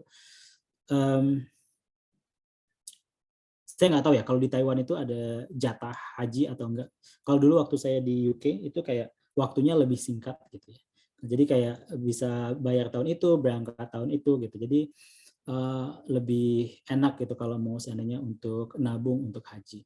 Tapi kalau di Indonesia atau saya tidak tahu di kondisi teman-teman yang mungkin di Indonesia secara umum, di Indonesia itu di samping peraturan berubah-ubah, tapi sekarang juga harganya juga berubah-ubah juga begitu. Nah, karena ini masih subject to discussion menurut saya yang masalah harga haji ini, nah ini kita tunggu dulu saja. Tetapi prinsipnya adalah kalau menurut pendapat saya pribadi ya, saya juga belum haji. Jadi menurut pendapat saya pribadi, yang sekarang kami lakukan adalah kami punya tabungan, kami setorkan. Kami punya niat untuk itu, tabungan lebih kami setorkan untuk haji secara berkala. Jadi itu saja yang kami lakukan. Mudah-mudahan dengan begitu kami dapat rezeki dari Allah. Karena itu balik lagi, haji itu walaupun memang secara hitung-hitungan manusia kita bisa hitung kita berapa belas tahun, berapa puluh tahun untuk berangkat, tapi dengan konsisten menabung itu saja insya Allah bisa sebagai apa ya bahasanya, jalan untuk kita untuk mendapatkan pahala pahala hajinya begitu menurut saya. Walaupun ya hajinya belum, tapi niat itu insya Allah dan kesungguhan dan keinginan itu insya Allah jauh lebih ini juga jauh lebih besar gitu, mudah-mudahan dibalas oleh Allah Subhanahu Wa Taala begitu. Baik Bapak, terima kasih atas Ya. tanggapannya. Ini lumayan banyak lagi ya pertanyaannya, namun waktu kita cukup terbatas kali ini. Mungkin singkat saja Bapak untuk menjawab pertanyaan dari Mas atau Pak Awan Gunarso ini. Bagaimana hukum seorang suami yang menafkahi banyak anggota keluarga hingga mengesampingkan keperluan keluarga intinya, misalkan menafkahi keluarganya adiknya atau orang tuanya, tapi mengesampingkan keperluan anaknya ataupun istrinya seperti itu. Allah Subhanahu Wa Taala berfirman, Ya ayyuhalladzina amanu qu anfusakum wa ahlikum nar wa quduhan nas wal hijarah. Jadi Allah mengatakan, hai orang-orang yang beriman, jagalah dirimu dan keluargamu dari api neraka. Sebagai seorang suami, prinsipnya atau secara umumnya, kondisi yang sangat umum sekali, memastikan bahwasanya dirinya dan keluarganya itu terhindar dari api neraka. Itu kata Allah dalam Al-Quran.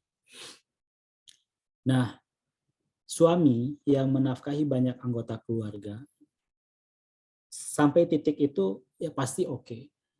Ya, suami menafkahi banyak anggota keluarga. Tidak ada masalah sama sekali. Berarti dia mampu untuk menafkahi banyak anggota keluarga. Apakah itu adiknya atau orang tuanya dan lain sebagainya. Yang menjadi isu di sini kan sebenarnya karena dia mengesampingkan keperluan keluarganya. Itu yang menjadi isu sebenarnya. Nah, mengesampingkan keperluan keluarga ini kalau menurut pendapat saya sesuatu yang kan kata mengesampingkan itu maknanya banyak ya. Mengesampingkan benar-benar put aside gitu, kayak apa ya? Taruh di apa ya? Ya di dalam tanda kutip mungkin tidak diurusi begitu. Atau mengesampingkan itu dalam arti si suami bisa bicara kepada istrinya dan anaknya bahwasanya dia punya prioritas lain. Sekarang suaminya ridho, agak sedikit dikurangi mungkin kebutuhannya, mungkin bedaknya mungkin dulunya dibeli setiap minggu, sekarang dibelinya mungkin sekali sebulan begitu. Kalau mengesampingkannya dalam arti itu selama bisa dikomunikasikan, ya akan menjadi pahala untuk si suami. Karena dia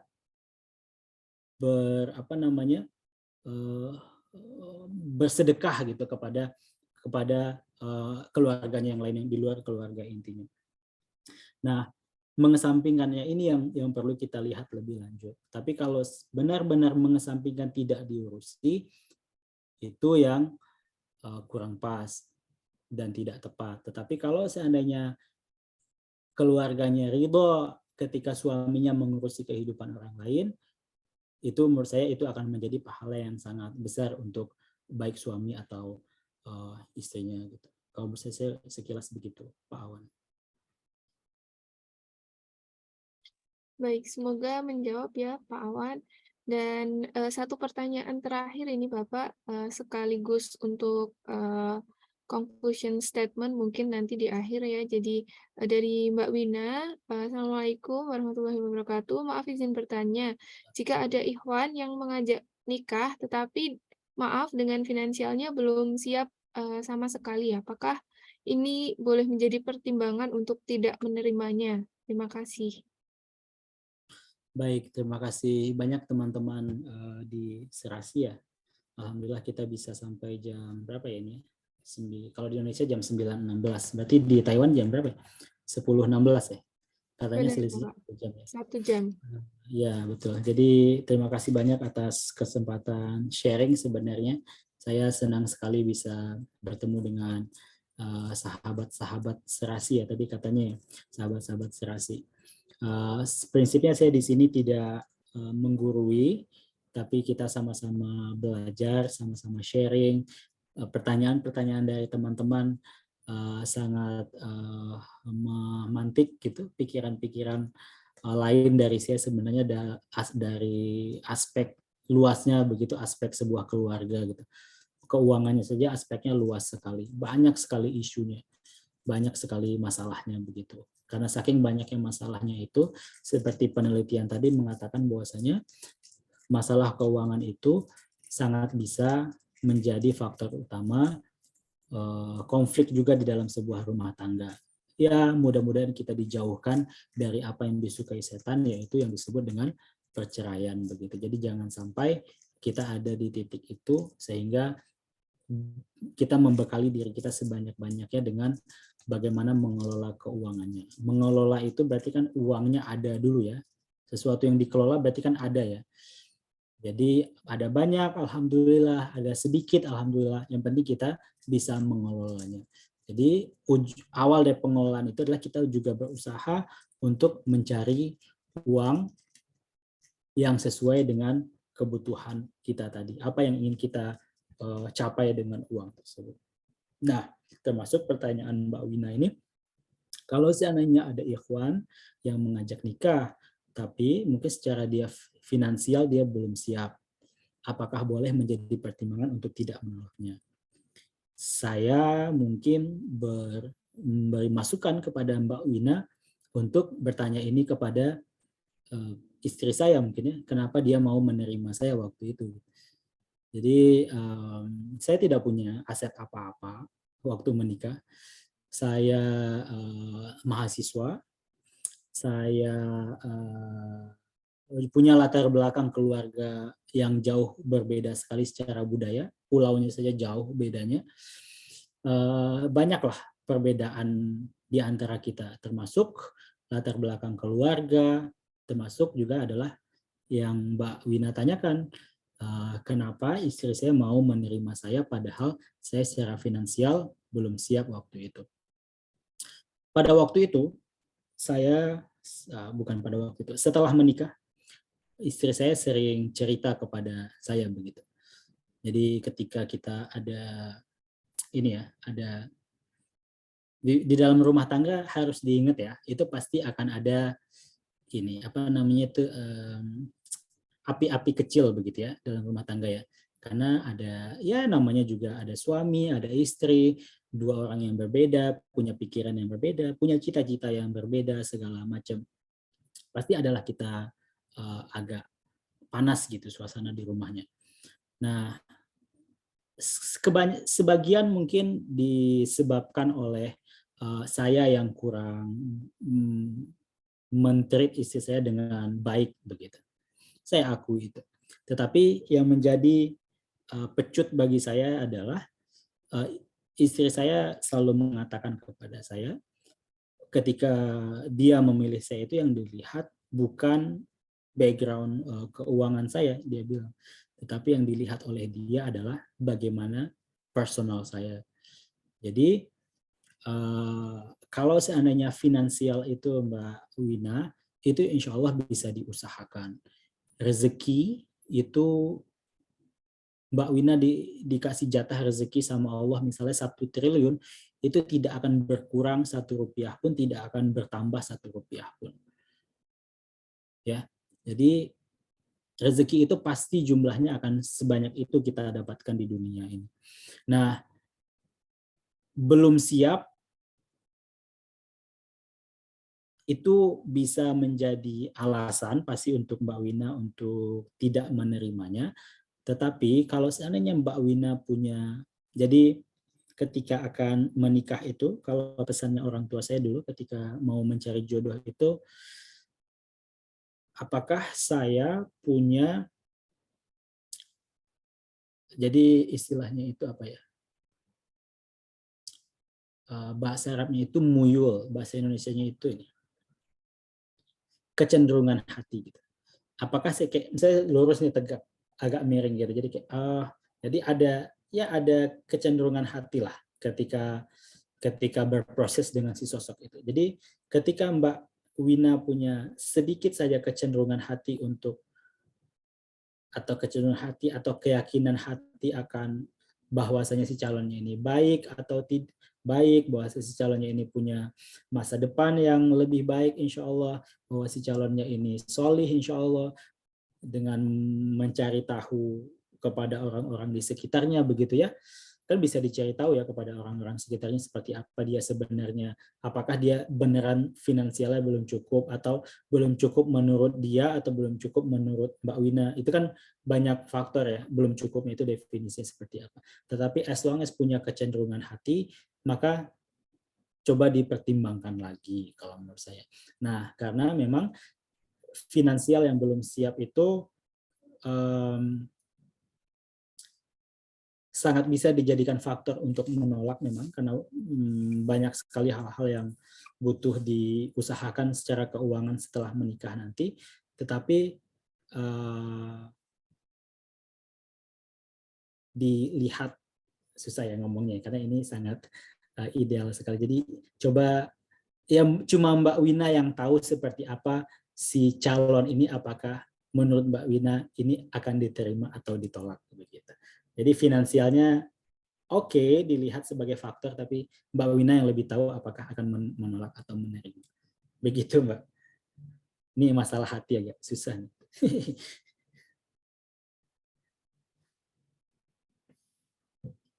Baik, semoga menjawab ya tadi Mbak Wina, cukup jelas sekali. Jadi apakah cukup atau kurang itu sebenarnya juga tergantung pandangan kita dan idealnya kita seperti apa gitu. Jadi beda-beda tergantung setiap orangnya gitu. Baik, terima kasih atas materinya Bapak Ahmad Zaki, sangat bermanfaat sekali, memberikan insight yang luar biasa ke kita. Kita jadi lebih tahu bagaimana mengatur keuangan di kehidupan keluarga dan persiapan untuk menuju ke arah sana.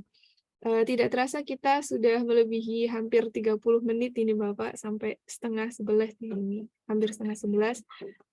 Terima kasih sekali lagi atas materinya, dan untuk teman-teman sahabat serasi, jangan lupa untuk mengisi presensi kehadiran yang tadi telah dikirimkan di kolom chat, dan pertemuan pada malam hari ini kita cukupkan pada waktu ini. Saya sebagai MC mohon undur diri, namun sebelumnya sebelum kita tutup, alangkah baiknya kita akhiri dengan doa kafaratul majelis. Subhanakallahumma wa bihamdika asyhadu alla ilaha illa anta astaghfiruka wa atubu ilaik. Walhamdulillahirabbil alamin. Semoga ilmu yang kita dapatkan hari ini bermanfaat, dan sampai jumpa di serasi volume ke-11. Terima kasih Bapak dan teman-teman. Assalamualaikum, izin pamit. Waalaikumsalam.